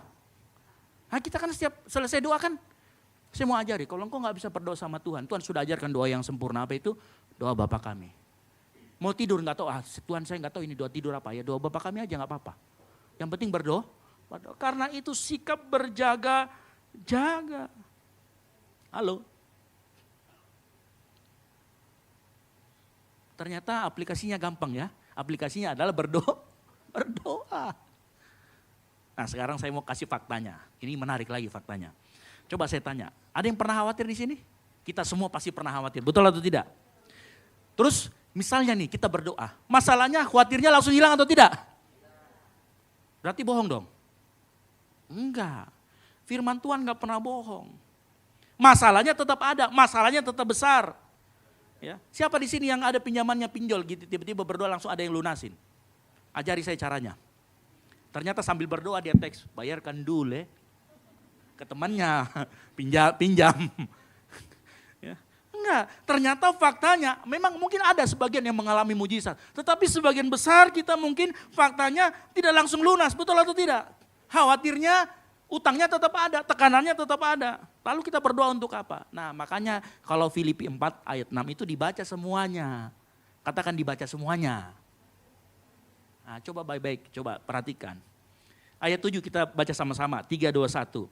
Damai sejahtera Allah yang melampaui segala akal akan memelihara hati dan pikiranmu dalam Kristus. Ternyata waktu kita berdoa masalahnya tetap ada tetapi damai sejahtera Allah turun, yang mengerti katakan amin. Itu loh yang Tuhan kasih tahu ke kita, hei masalahmu, utangmu tetap ada bro. Tapi ini saya kasih sesuatu namanya damai sejahtera yang melampaui segala akal. Apa yang terjadi? Bapak Ibu tahu kan tadi, kan kita kan sikap sadar dan berjaga-jaga ya. Ternyata kekhawatiran kita membuat kita jadi mengantuk-mengantuk, sadar, nggak sadar. Tiba-tiba Tuhan kirim backup, ada pasukan yang namanya damai sejahtera. Dia kirim, sudah nggak sadar anggota kita, sudah berdoa dia, kirim pasukan. Akhirnya kembali yang tadi dijaga satu orang, ternyata Tuhan kirim bala bantuan atau backup. Yang namanya melewati namanya yang damai sejahtera. Jadi dengar baik, yang dijaga bukan situasinya agar aman. Tetapi yang dijaga hati kita di tengah situasi yang tidak aman. Yang mengerti katakan amin. Itu loh. Mungkin masalah kita nggak selesai. Tapi kalau sudah ada damai sejahtera Allah, Tuhan, makanya segini, saya itu enggak, teman-teman kemarin itu nyanyi lagunya, Kau menjaga hatiku. Terus orang bilang, yang jaga hatimu itu Kan kamu sendiri ada firman Tuhan yang mengatakan jagalah hatimu dan segala kewaspadaan. Iya, dengan berdoa. Pada saat kita berdoa ternyata Tuhan kirim yang namanya damai sejahtera. Apa yang dia lakukan sama damai sejahtera? Dia menjaga hati dan pikiran ternyata. Ternyata nggak salah lagu itu. Lagu itu benar juga, cuman dia ceritakan satu aspek aja. Ada tugas kita yaitu berdoa, menyerahkan kekhawatiran, Tuhan kirim, kemudian damai sejahtera. Bapak Ibu bayangkan, kalau di tengah badai ada ombak tinggi, kita semua ada dalam kapal, tapi kapalnya kokoh. Di mana Tuhan yang jadi nakoda, badainya nggak hilang, tetapi kita tahu kita aman di dalam Tuhan yang mengerti, katakan amin. Ini namanya damai sejahtera yang daripada Allah. Pak, saya lebih butuh mujizat Pak supaya utang saya lunas. Saya betul lebih orang kaya bayarin saya uang kuliah, punya utang lunas. Saya nggak butuh damai sejahtera, Mak. Ini kan artinya kamu mau atur-atur Tuhan. Halo? Orang yang mau atur Tuhan itu orang yang sombong. Halo, betul atau tidak? Namanya orang Makassar bilang sota. Bilang sama kiri kanannya, jangan sota bro, jangan sota sis. Iya, kadang-kadang kita jadi orang sota, orang sombong. Betul. Makanya di ayat yang ke-6 dikatakan apa? Rendahkan dirimu di hadapan Tuhan. Itu ayat mau ngomong begini, jangan kau sota-sota sama Tuhan. Kalau kamu gak sota-sota sama Tuhan, Dia akan kasih solusi yang terbaik untuk kekhawatiranmu. Yang mengerti katakan amin. Dan itu lahir dari hati yang penuh dengan damai sejahtera. Karena damai sejahtera menjaga hati dan pikiran. Kata menjaga hati ini, Bapak Ibu perhatikan. Filipi 4 ayat 7 dalam terjemahan Sederhana Indonesia dikatakan begini. Dengan demikian ketenangan dalam perlindungan Tuhan yang kita terima karena bersatu dengan Kristus Yesus akan menjadi seperti apa? Pengawal yang selalu menjaga hati dan haleluya. Ternyata waktu kita nggak sadar, Tuhan kirimkan tadi back up. Tapi kita harus berdoa menyerahkan kekhawatiran kita sama Tuhan. Dia kirim backup. Makanya backup pasukannya namanya pasukan damai sejahtera. Bukan pasukan melunasi utang. Bapak Ibu tahu apa fungsinya damai sejahtera? Tanpa damai sejahtera dari Allah, kita menjadi orang yang sulit bertahan di dalam tekanan. Di dalam kekhawatiran. Dan apa? Keputusan yang kita ambil cenderung salah dan tidak berkenan kepada Tuhan. Karena kenapa? Pikiran kita kabur, pikiran kita tidak dijaga. Yang mengerti katakan amin. Inilah akibatnya. Tetapi dengan sedamai sejahtera Allah, kita menjadi tidak panik. Dimulai dengan apa? Doa. Begitu kita nggak panik, kita bisa melihat sesuatu dengan jernih, kita bisa tetap tegar, taat, walaupun situasi belum berubah. Makanya dengar baik, ya, damai sejahtera membuat kita mampu bertahan. Dan ini mengambil keputusan dengan benar dan berkenan kepada Allah. Karena apa? Hati kita tidak dikuasai lagi kekhawatiran. Kan hati kita sudah transfer sama Yesus. Yesus kirimkan damai sejahtera. Kita bisa melihat, oh ternyata salah saya itu di sini nih. Saya harus perbaiki titik ini nih. Halo? Yang Tuhan kirimkan setelah damai sejahtera hikmat untuk kita memperbaiki sekeliling kita yang salah. Makanya Tuhan bilang dengan damai sejahtera hati kita mulai tenang, hati mulai fokus, kita mulai melihat mudah tuntunan Tuhan, kita dapat mengambil keputusan dengan benar. Makanya Yohanes 14 ayat 7 dalam versi FIYH firman Allah yang itu berkata apa? Aku meninggalkan kalian dengan satu anugerah, sejahtera pikiran dan hati. Sejahtera yang aku berikan ini tidak rapuh seperti yang dunia berikan. Makanya dikatakan apa? Sebab janganlah khawatir atau ini loh lawannya. Lawannya khawatir dan takut ternyata damai sejahtera. Ini obat yang dari dalam. Halo. Makanya dengar baik, kita dipanggil bukan untuk pegang kekhawatiran. Tetapi untuk menyerahkannya melalui doa dan permohonan. Dengan ucapan syukur kepada Allah yang seperti katakan amin. Halo. Bapak Ibu makanya kalau baca ayat ini, karena itu tunduklah kepada Allah dan lawanlah iblis. Saya sudah storytelling dari tadi. Mengerti ayat ini artinya ya? Dari awal sampai akhir ya, kenapa kita harus tunduk kepada Allah baru bisa melawan iblis. Ternyata tunduk sama Allah diwujudkan dengan sikap doa. Setelah itu kita kuat, Tuhan kirim bala bantuan, baru katakan lawan iblis. Maka dia akan, halo, yang bahaya adalah kekhawatiran. Bapak Ibu dengar baik, kalau engkau dengar dari awal sampai akhir apa yang saya jelaskan, secara praktis, singkat, padat dan jelas. Jadi khotbah yang tadi sudah sampai 55 menit itu, saya cuma mau bilang sebenarnya begini, berdoa kau setiap waktu. Halo, kenapa Bapak tidak bilang dari tadi itu saja? Karena kadang-kadang kita itu kalau tidak dijelaskan tidak mengerti. Yang mengerti katakan amin. Supaya kita tahu ini loh kenapa Tuhan suruh bilang berjaga-jagalah dalam doa. Karena itu sikap waspada, karena apa? Khawatirnya datang terus, yang menghancurkan kita seringkali bukan dari luar, tetapi dari dalam. Apa? Sikap khawatir kita, makanya dengar baik, pemain musik saya panggil maju ke depan. Sudahlah gak akhirnya dipanggil pemain musik ya.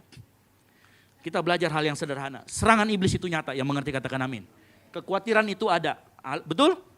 Tetapi kita tidak dipanggil untuk hidup dikuasai oleh semuanya itu. Kita dipanggil untuk apa? Tunduk kepada Tuhan. Lalu kemudian apa? Serahkan kekhawatiran, hidup dalam doa, pujian dan penyembahan. Karena ketika kita berdoa, ketika kita memuji nama Tuhan, maka Tuhan kirimkan yang namanya pasukan damai sejahtera. Dan kita tidak mudah ditelan. Kita dimampukan berdiri, kita tetap dimampukan berfungsi. Dan tetap berdampak sesuai dengan kehendak Tuhan yang mengerti katakan amin. Luar biasa ya Tuhan kita ngajarin kita ya, amin. Dia ajari kita bahwa ternyata simpelnya masalahnya. Kita tidak pernah berdoa makanya sering khawatir. Ternyata doa itu transfer ke kekhawatiran. Bapak Ibu dengar baik, kekhawatiran itu seperti sebuah lumpur yang ada di tangan kita. Yang kalau kita pegang lalu kita mau bersihkan dengan badan kita yang jadi banyak lumpurnya. Kekhawatiran semakin kita mau bersihkan, semakin dia akan menguasai hidup kita. Tetapi ini kuncinya, pada saat engkau berdoa, transfer kekhawatiran sama Tuhan. Tuhan transfer balik dengan yang namanya damai sejahtera. Begitu dia kasih damai sejahtera, kamu bisa lihat, ternyata itu loh pintunya ada di sana. Itu solusinya, itu masalahnya. Terima kasih Tuhan, kau kasih saya hikmat yang luar biasa. Melalui apa? Damai sejahtera Allah. Haleluya. Kasih tepuk tangan dulu buat kemuliaan nama Tuhan. Kita bangkit berdiri.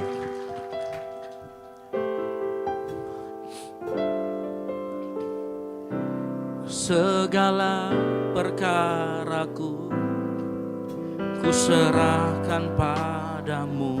Sama-sama katakan Allah pembela. Allah pembelaku. Segala kuatirku. Katakan ku taruh di kakimu. Sama-sama katakan. Allah pemeliharaku. Bila kau yang membuka pintu, tak ada satupun yang dapat menutupnya. Bila kau yang mengangkat aku, tiada yang dapat meredam. Boleh kasih tepuk tangan yang meriah buat Tuhan Yesus. Haleluya. Sama-sama kita nyanyikan pujian ini dengan sungguh-sungguh. Segala perkaraku ku serahkan padamu. Katakan Allah pembela. Allah pembelaku. Segala kuatirku ku taruh di kakimu. Allah pemeliharaku. Sama-sama katakan. Bila kau yang membuka pintu, tak ada satupun dapat menutupnya. Bila kau yang mengangkat aku, tiada yang dapat merendahkanmu. Bapak Ibu sadarkah bahwa seringkali dalam kekhawatiran kita, dalam tekanan kita, sebenarnya ada pintu di sana. Tetapi khawatir kita yang membuat kita tidak dapat melihat pintu itu. Kekhawatiran seperti sebuah kabut yang menutupi jalan keluar yang sebenarnya Tuhan sudah siapkan. Jalan keluar di mana kita bisa meraih kemenangan atas kekhawatiran. Tapi ternyata ada kabut di sana. Dan Tuhan ngomong, serahkan khawatirmu sama saya. Begitu kita kasih serahkan, kabutnya hilang. Wow, kita bilang Tuhan, terima kasih buat hikmat, terima kasih buat jalan keluar, terima kasih buat pintu-pintu yang tertutup yang sudah Engkau bukakan. Dan saya rindu kita semua di tempat ini menjadi jemaat yang selalu rindu berdoa sama Tuhan. Pak, saya nggak tahu berdoa. Tuhan sudah ngajarkan doa yang sempurna, namanya doa Bapa Kami. Hafal itu, Tuhan mengerti kok. Di dalam doa Bapa Kami, khawatir, pengampunan, pertobatan, semua sudah ada di sana. Pak, tapi ini doa makan. Doa Bapa Kami, berikanlah kami pada hari ini makanan kami yang secukupnya. Pak, tapi saya juga mau bertobat. Ampunilah kesalahan kami. Pak, tapi mau mengucap syukur. Kata pertamanya apa? Bapa Kami yang di surga, dikuduskanlah namamu, datanglah kerajaanmu. Semuanya ada di sana. Nah, kadang-kadang kita dengan kesombongan kita tinggalkan itu yang namanya doa. Saya mau kasih tahu, doa itu harusnya dari nafas kita. Karena semakin kita berdoa, semakin sikap kita menjadi sadar, semakin sikap kita menjadi berjaga-jaga. Mau kabut seperti apapun, kalau kita berdoa, kita transfer sama Tuhan kekhawatiran kita, pintu akan selalu terbuka. Bahkan yang tertutup Tuhan bisa bukakan. Engkau yang sekarang sedang direndahkan, Tuhan bisa tinggikan. Ini loh kadang permasalahannya kita nggak tahu apa itu doa. Kita merendahkan apa itu doa. Kita nggak suka berdoa. Makanya pagi hari ini saya rindu kita semua belajar. Ubah paradigma kita tentang doa. Ubah. Itulah kenapa hidup kita selalu dikasih kekhawatiran. Karena kita pun berdoa pun malas. Kita pun berdoa kayak aduh Tuhan. Padahal sebenarnya Tuhan kasih aplikasi yang namanya doa itu supaya kita bisa bertahan di tengah gempuran kekhawatiran. Mari jemaat Tuhan nyanyikan pujian ini biar jemaat Tuhan saja katakan segala perkaraku. Segala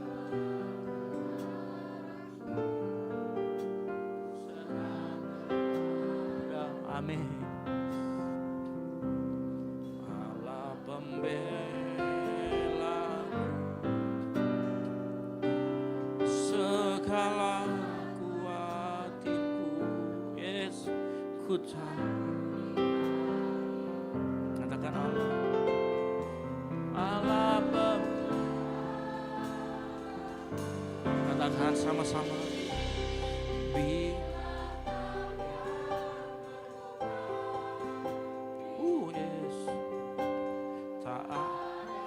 Amin.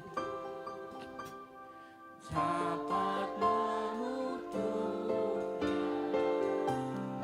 bila Kau yang mengangkat aku, tiada yang dapat yes merendahkan. Katakan bila Kau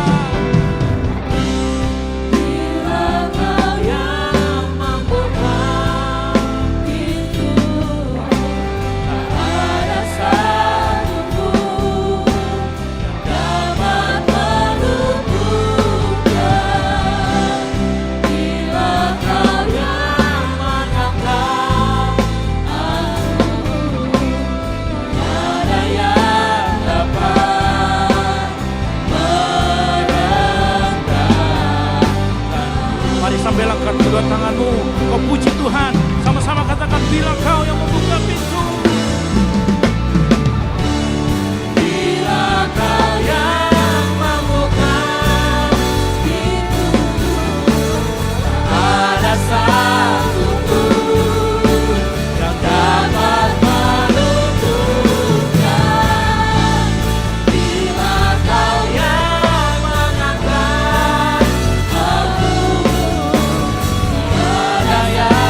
surga, kami mengucap syukur buat pagi hari ini kami belajar bagaimana kami bisa menang atas kekhawatiran. Bagaimana kekhawatiran itu kami transfer, kami berikan kepada Tuhan. Dan Tuhan kirimkan damai sejahtera. Kami yakin Tuhan damai sejahtera-Mu, damai sejahtera yang melampaui segala akal. Damai yang bisa membuat kami berpikir jernih. Damai yang bisa membuat kami melihat tuntunan Tuhan. Melihat solusi dari Tuhan. Melihat apa yang Tuhan inginkan dalam kehidupan kami. Dan kami bersyukur Tuhan buat pagi hari ini kami belajar banyak dari firman Tuhan. Ternyata Engkau selalu memagari kami. Ternyata Engkau selalu melindungi kami. Kami mengucap syukur buat firman Tuhan yang sudah disampaikan. Menguatkan kami semua di tempat ini. Menguatkan kami semua yang saat ini sedang dalam tekanan. Menguatkan kami semua yang saat ini di dalam kekhawatiran. Kami yakin Tuhan hamba-Mu berdoa. Hadirkan spirit doa di tengah-tengah kami. Kerinduan untuk selalu berdoa kepada Tuhan. Hadirkan di tengah jemaat GBI Okumene Tuhan. Sehingga mereka kuat menghadapi segala macam tantangan tekanan dalam kehidupan mereka. Terima kasih Tuhan buat firman-Mu. Ini yang menjadi doa kami di dalam nama Tuhan Yesus Kristus. Yang diberkati firman Tuhan, sama-sama katakan amin. Baik, silakan dulu Bapak Saudara sekalian. Saya ingin menyampaikan suatu hal. Kita akan memberi persembahan. Dan satu hal saya sampaikan, Bapak Ibu tidak perlu maju ke depan. Karena persembahan saat ini karena kita melihat ternyata kalau kita maju ke depan waktunya akan lama. Itu yang pertama, lalu kemudian mohon maaf mungkin yang orang tua yang sudah sulit jalan.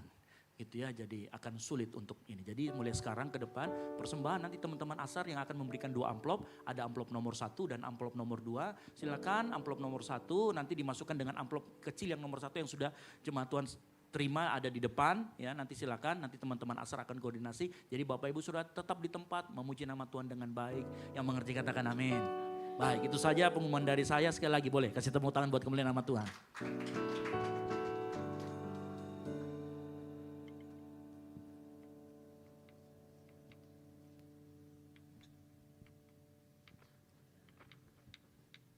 Puji nama Tuhan, kita diberkati dengan kebenaran firman Tuhan jemaat. Haleluya. Saatnya kita akan memberi persembahan kita. Persembahan ada di depan Bapak Ibu jemaat Tuhan. Ada terdapat 3 amplop yang dimana amplop 1 digunakan untuk operasional pastori. Amplop yang kedua untuk kas gereja. Dan ini adalah minggu yang kedua di mana ada amplop 3. Amplop ketiga ini adalah digunakan untuk dana misi. Jadi dananya selalu kita transfer kepada yang memang mengelola pekerjaan misi. Jadi mari jemaat Tuhan kalau kita sudah mempersiapkan persembahan yang ada di tangan kita, kita angkat, kita satu di dalam doa. Terima kasih Bapakku yang baik atas firman-Mu Tuhan pada siang hari ini. Kami percaya Tuhan firman-Mu ini memperbaharui hati kami, mengkalibrasi pikiran kami Tuhan Yesus. Dan kami mau Tuhan memandang Engkau. Dan kami tahu Tuhan segala khawatir kami Tuhan kami akan serahkan kepadamu. Tuhan yang akan memberikan damai sejahtera di dalam kehidupan kami. Saatnya Tuhan Yesus kami akan memberikan persembahan kami.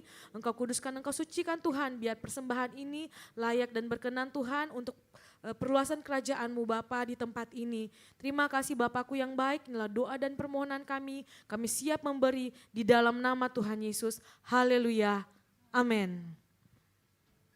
Selamat memberi, Tuhan Yesus memberkati.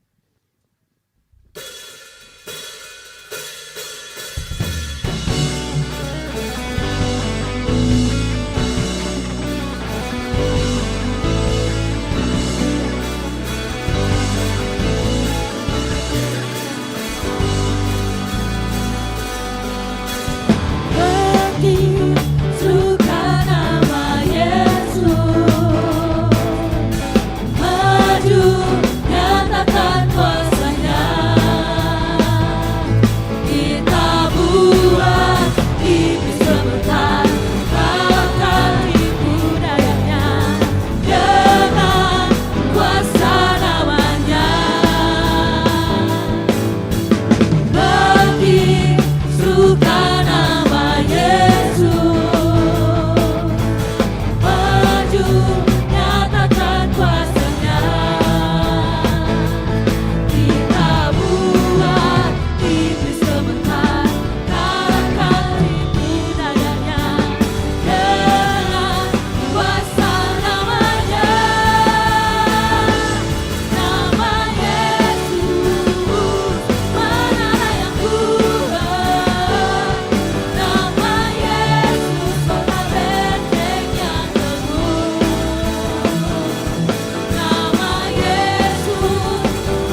kasih jemaat Tuhan atas persembahannya. Dipersilakan duduk kembali.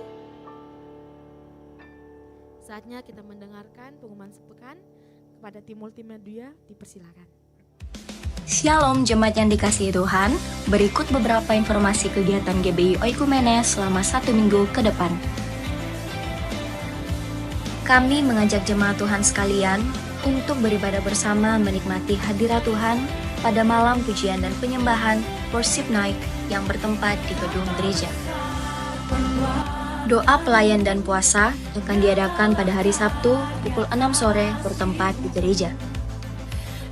Gladi bersih untuk ibadah raya pertama akan diadakan pada hari Sabtu pukul 7 malam, ibadah raya 2 pada hari Minggu pukul setengah 3 sore, dan gladi bersih untuk ibadah raya ketiga akan diadakan pada hari Sabtu pukul 10 pagi.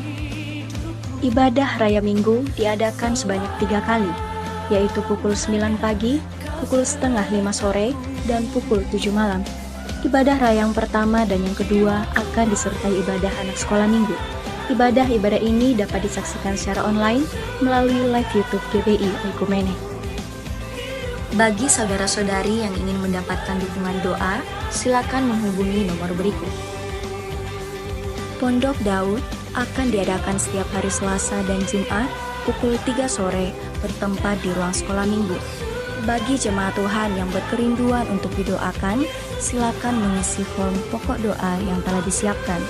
Mari tetap saling menopang dalam doa-doa kita kepada Tuhan.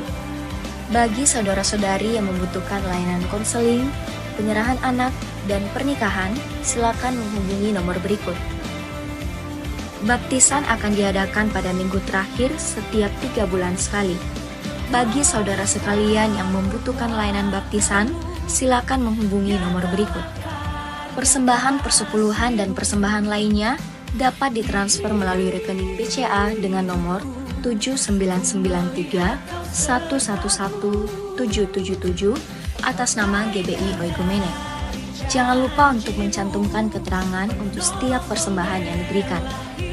Perpuluhan yang jemaat Tuhan berikan akan dipergunakan seluruhnya untuk pekerjaan Tuhan di tempat ini dan akan dilaporkan secara periodik serta terbuka kepada jemaat Tuhan sekalian.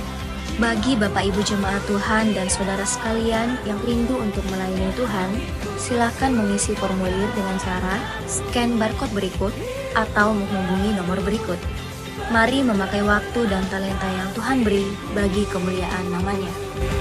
Demikian informasi mengenai kegiatan GBI Oikumene selama sepekan. Selamat hari Minggu, Tuhan Yesus memberkati. Puji nama Tuhan. Untuk pengumuman tambahan saya akan sampaikan ada beberapa. Yang pertama, kami menyambut Bapak Ibu Saudara sekalian yang baru pertama kali hadir beribadah di tempat ini dengan penuh kasih. Kami menyambut apabila Bapak Ibu belum memiliki gereja tetap, dengan senang hati kami siap untuk sama-sama bertumbuh di tempat ini, dan ada formulir yang mungkin akan diisi, ada tim ASER yang akan bagikan, boleh Bapak Ibu ambil dan nanti akan ditukarkan souvenir. Mungkin ada yang berkunjung, simpatisan, tidak apa-apa boleh ambil, nanti ada ditukarkan untuk souvenir dari gereja. Dan untuk pengumuman yang kedua, di tim ASER juga ada bawa formulir doa. Bagi Bapak Ibu jemaat Tuhan yang rindu ingin memiliki kerinduan hati mau didoakan, ada pokok doa yang ingin kami dukung dalam doa, boleh Bapak Ibu cantumkan dan kita akan dukung di dalam doa Pondok Daud yang akan dilaksanakan setiap hari Selasa dan hari Jumat jam 3 sore.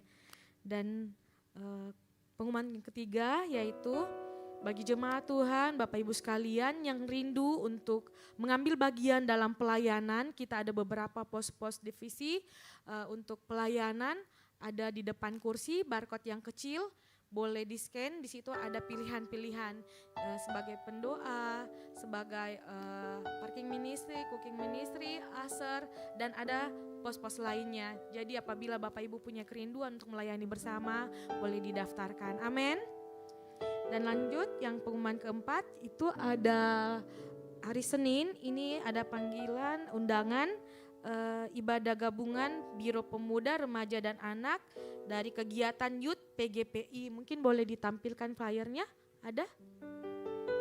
Itu Senin tanggal 13 April jam 7 malam, tempatnya di Kingdom Community Jalan Sriwigading Ki8. Bagi anak-anak muda mungkin apabila tidak memiliki kegiatan atau seperti beribadah lainnya, mungkin boleh bergabung di ibadah ini dari ibadah gabungan PGPI.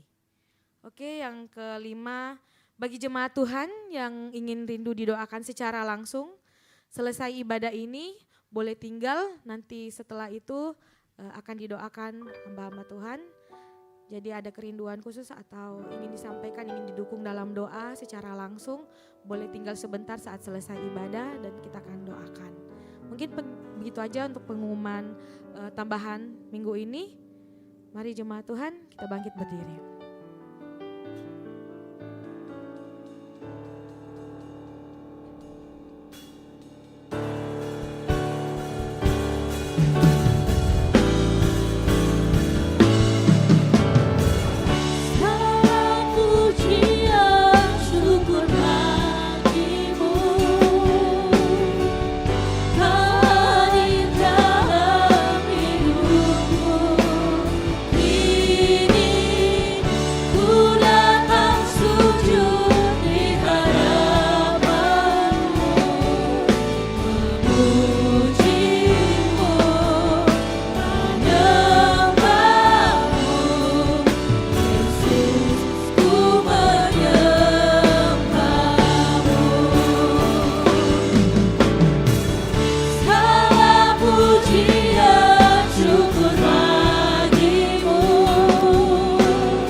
Sangat baik bagi kami. Kehadiran-Mu memulihkan keadaan kami. Kehadiran-Mu Tuhan menguatkan kami.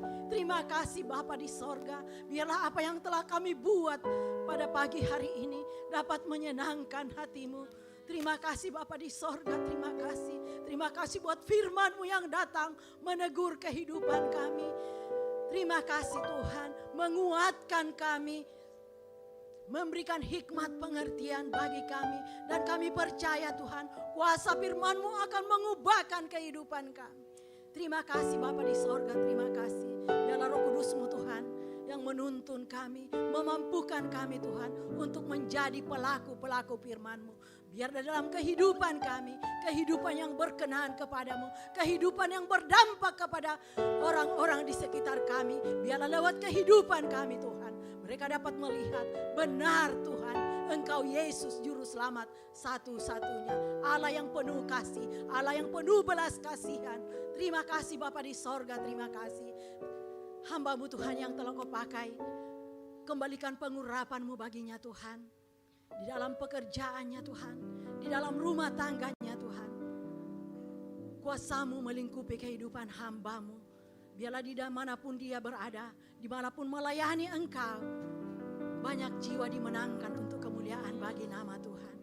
Khususnya hamba-Mu Tuhan di tempat ini, sebagai gembala di tempat ini Tuhan, biarlah hikmat, marifat daripada Tuhan menjadi milik hamba-Mu. Bukakan terus bagian rahasia firman-Mu buat hamba-Mu Tuhan, untuk membawa kami jemaat-Mu yang digembalakan di tempat ini Tuhan. Semakin mengenal Engkau lebih dalam lagi. Biarlah kehidupan kami jemaat-Mu di GBI Oikumene itu ini menjadi jemaat yang berkenan kepada Tuhan. Terima kasih Bapa di sorga, terima kasih. Kehadiran kami Tuhan saat ini tidak sama lagi Tuhan. Waktu kami datang, kami akan pulang sebentar Tuhan, membawa berkas yang luar biasa daripada-Mu Tuhan. Terima kasih Bapa di sorga, terima kasih. Kami berdoa Tuhan, buat kehidupan kami umat-umat-Mu di sepanjang minggu ini, kami serahkan ke dalam tangan Tuhan yang kuat. Karena kami tahu Tuhan, kami sadar siapakah kami ini. Hanya kami debu adanya. Hanya karena kemurahan-Mu Tuhan. Hanya karena anugerah-Mu Tuhan. Kami boleh ada sampai saat ini. Terima kasih Tuhan. Oleh Tuhan pimpin kami. Tuntun sertai kehidupan kami sepanjang minggu ini. Apapun profesi kami Tuhan. Kami sangat membutuhkan Tuhan dalam kehidupan kami. Tutup bungkus kami dengan kuasa darah-Mu. Malaikat surga memagari kehidupan kami. Kami aman dalam naungan kasih sayang-Mu Tuhan. Sehingga apa yang kami lakukan, apa yang kami kerjakan, kami dibuat Tuhan berhasil di dalam nama Tuhan Yesus Kristus. Terima kasih Bapa di sorga, terima kasih. Kami berdoa Tuhan buat pergumulan umat-umat-Mu. Kami tidak tahu Tuhan apa pergumulan masing-masing jemaat-Mu. Tapi kami serahkan ke dalam tangan-Mu Tuhan yang kuat. Yang di dalam kelemahan tubuh karena sakit penyakit. Kami berdoa di dalam nama Tuhan Yesus Kristus. Oleh bilur-bilur Tuhan Yesus. Mereka disembuhkan. Di dalam nama Tuhan Yesus Kristus. Yang di dalam berbagai-bagai pergumulan hidup Tuhan. Biarlah Tuhan yang berikan kekuatan kepada mereka. Damai sejahtera-Mu memerintah dalam hati mereka. Sehingga mereka dapat melihat bahwa pertolongannya asalnya daripada Tuhan saja. Terima kasih Bapa di sorga, terima kasih. Yang sudah jauh daripada-Mu Tuhan. Kami berdoa di dalam nama Tuhan Yesus Kristus. Engkau jamah hati mereka. Taruh roh kerinduan yang ke dalam hati mereka Tuhan. Untuk minggu-minggu yang ke depan. Dapat kembali kepada-Mu Tuhan. Mencari Engkau dengan sungguh-sungguh. Yang dalam Tuhan kesusahan, biarlah penghiburan daripada-Mu Tuhan menjadi milik bagian mereka. Terima kasih Bapa di sorga, terima kasih. Terima kasih Tuhan. Engkau tahu dalam kehidupan kami, tidak ada yang tersembunyi bagi-Mu Tuhan. Engkau yang menyelidiki hati kami. Engkau tahu keperluan kami. Engkau tahu kekhawatiran kami Tuhan. Permasalahan hidup kami serahkan semua ke dalam tangan-Mu yang kuat. Karena kami tahu Engkau Allah yang sangat mengasihi kehidupan kami. Allah yang tidak pernah meninggalkan kami. Allah yang selalu ada bagi kami. Terima kasih Bapa di sorga, terima kasih. Terpujilah Tuhan yang sangat baik dan luar biasa dalam kehidupan kami. Bawa kehidupan kami Tuhan untuk selalu tunduk di hadapan-Mu. Mencari wajah-Mu dengan sungguh-sungguh. Bergaul akrab, intim dengan Engkau. Agar kami dapat mengerti kehendak Tuhan dalam kehidupan kami. Sehingga kehidupan kami sepanjang minggu ini. Kehidupan yang memuliakan nama Tuhan. Terima kasih Bapa di sorga, terima kasih. Kami berdoa Tuhan. Buat hamba-hamba-Mu Tuhan. Yang anak-anak-Mu yang mengambil bagian pelayanan pada pagi hari ini Tuhan. Apapun profesi mereka. Apapun Tuhan. Biarlah Tuhan Engkau memberkati kehidupan mereka. Pengurapan-Mu turun atas kehidupan mereka. Melayani Engkau dengan sungguh-sungguh. Dengan setulus hatinya. Dan kami percaya Tuhan. Jeri lelah mereka tidak sia-sia. Terima kasih Bapa di sorga, terima kasih. Kami berdoa Tuhan buat anak-anak kami. Mulai dari kanak-kanak bahkan sampai dewasa Tuhan. Kami serahkan ke dalam tangan-Mu. Dimanapun mereka berada satu persatu. Engkau menilik dari tempat-Mu yang maha tinggi. Bentengi anak-anak kami dengan kuasa-Mu Tuhan. Biarlah mereka berjalan dengan takut akan Engkau. Melangkah dengan hati-hati. Hatinya melekat kepada Tuhan. Mencari Tuhan dengan sungguh-sungguh dalam kehidupannya. Sehingga kami percaya Tuhan. Keberhasilan, kesuksesan menjadi bilik bagian anak-anak kami. Terima kasih Bapa di sorga. Yang dalam pendidikan Tuhan Engkau memberkati. Hikmat kepintaran dari sorga turun atas kehidupan mereka. Berikan roh gairah untuk belajar Tuhan. Terima kasih Bapa di sorga, terima kasih. Kami berdoa Tuhan buat Ibu Gembala di tempat ini. Kami serahkan ke dalam tangan-Mu. Dalam usia yang lanjut, biarlah sukacitanya penuh di dalam Engkau. Pulihkan keadaannya Tuhan. Engkau jamah hatinya untuk tetap bersemangat di dalam Engkau. Kembali Tuhan melayani Engkau. Berkati anak-anaknya, mantu dan cucu-cucunya. Terima kasih Bapa di sorga, terima kasih. Terpujilah Tuhan yang sangat baik. Berkati kami jemaat-Mu Tuhan, apapun keadaan kami, apapun profesi kami. Berkati hubungan kami suami istri, hubungan kami dengan anak-anak. Terima kasih Bapa di sorga, sehingga kehidupan kami, kehidupan yang berkenan kepada Tuhan. Terima kasih Bapa di sorga, terima kasih. Kami berdoa Tuhan, buat bangsa dan negara kami, bangsa Indonesia, bangsa yang kami cintai.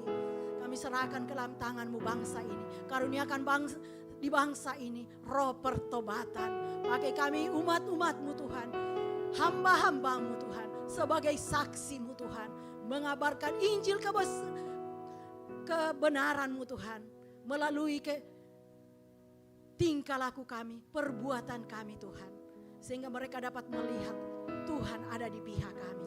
Terima kasih Bapa di sorga, terima kasih.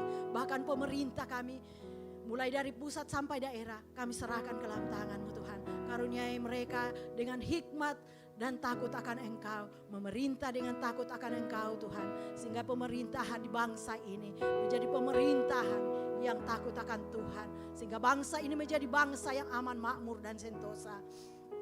Karuniai bangsa kami roh persatuan Tuhan. Segala kuasa-kuasa kegelapan Tuhan, segala niat jahat manusia yang akan memecah belah bangsa kami, kami tolak, hancurkan kuasanya di dalam nama Tuhan Yesus Kristus. Kuasa-Mu melingkupi bangsa ini, sehingga bangsa ini tetap aman. Kami aman umat-umat-Mu, memuji dan memuliakan nama Tuhan. Terima kasih Bapa, khususnya Kota Makassar Tuhan, kami serahkan ke dalam tangan-Mu. Berkati Kota Makassar Tuhan, karena kami percaya Tuhan, Engkau menempatkan kami di Kota Makassar. Ada rencana-Mu yang indah buat Kota Makassar, karena kesejahteraan kota ini menjadi kesejahteraan kami juga.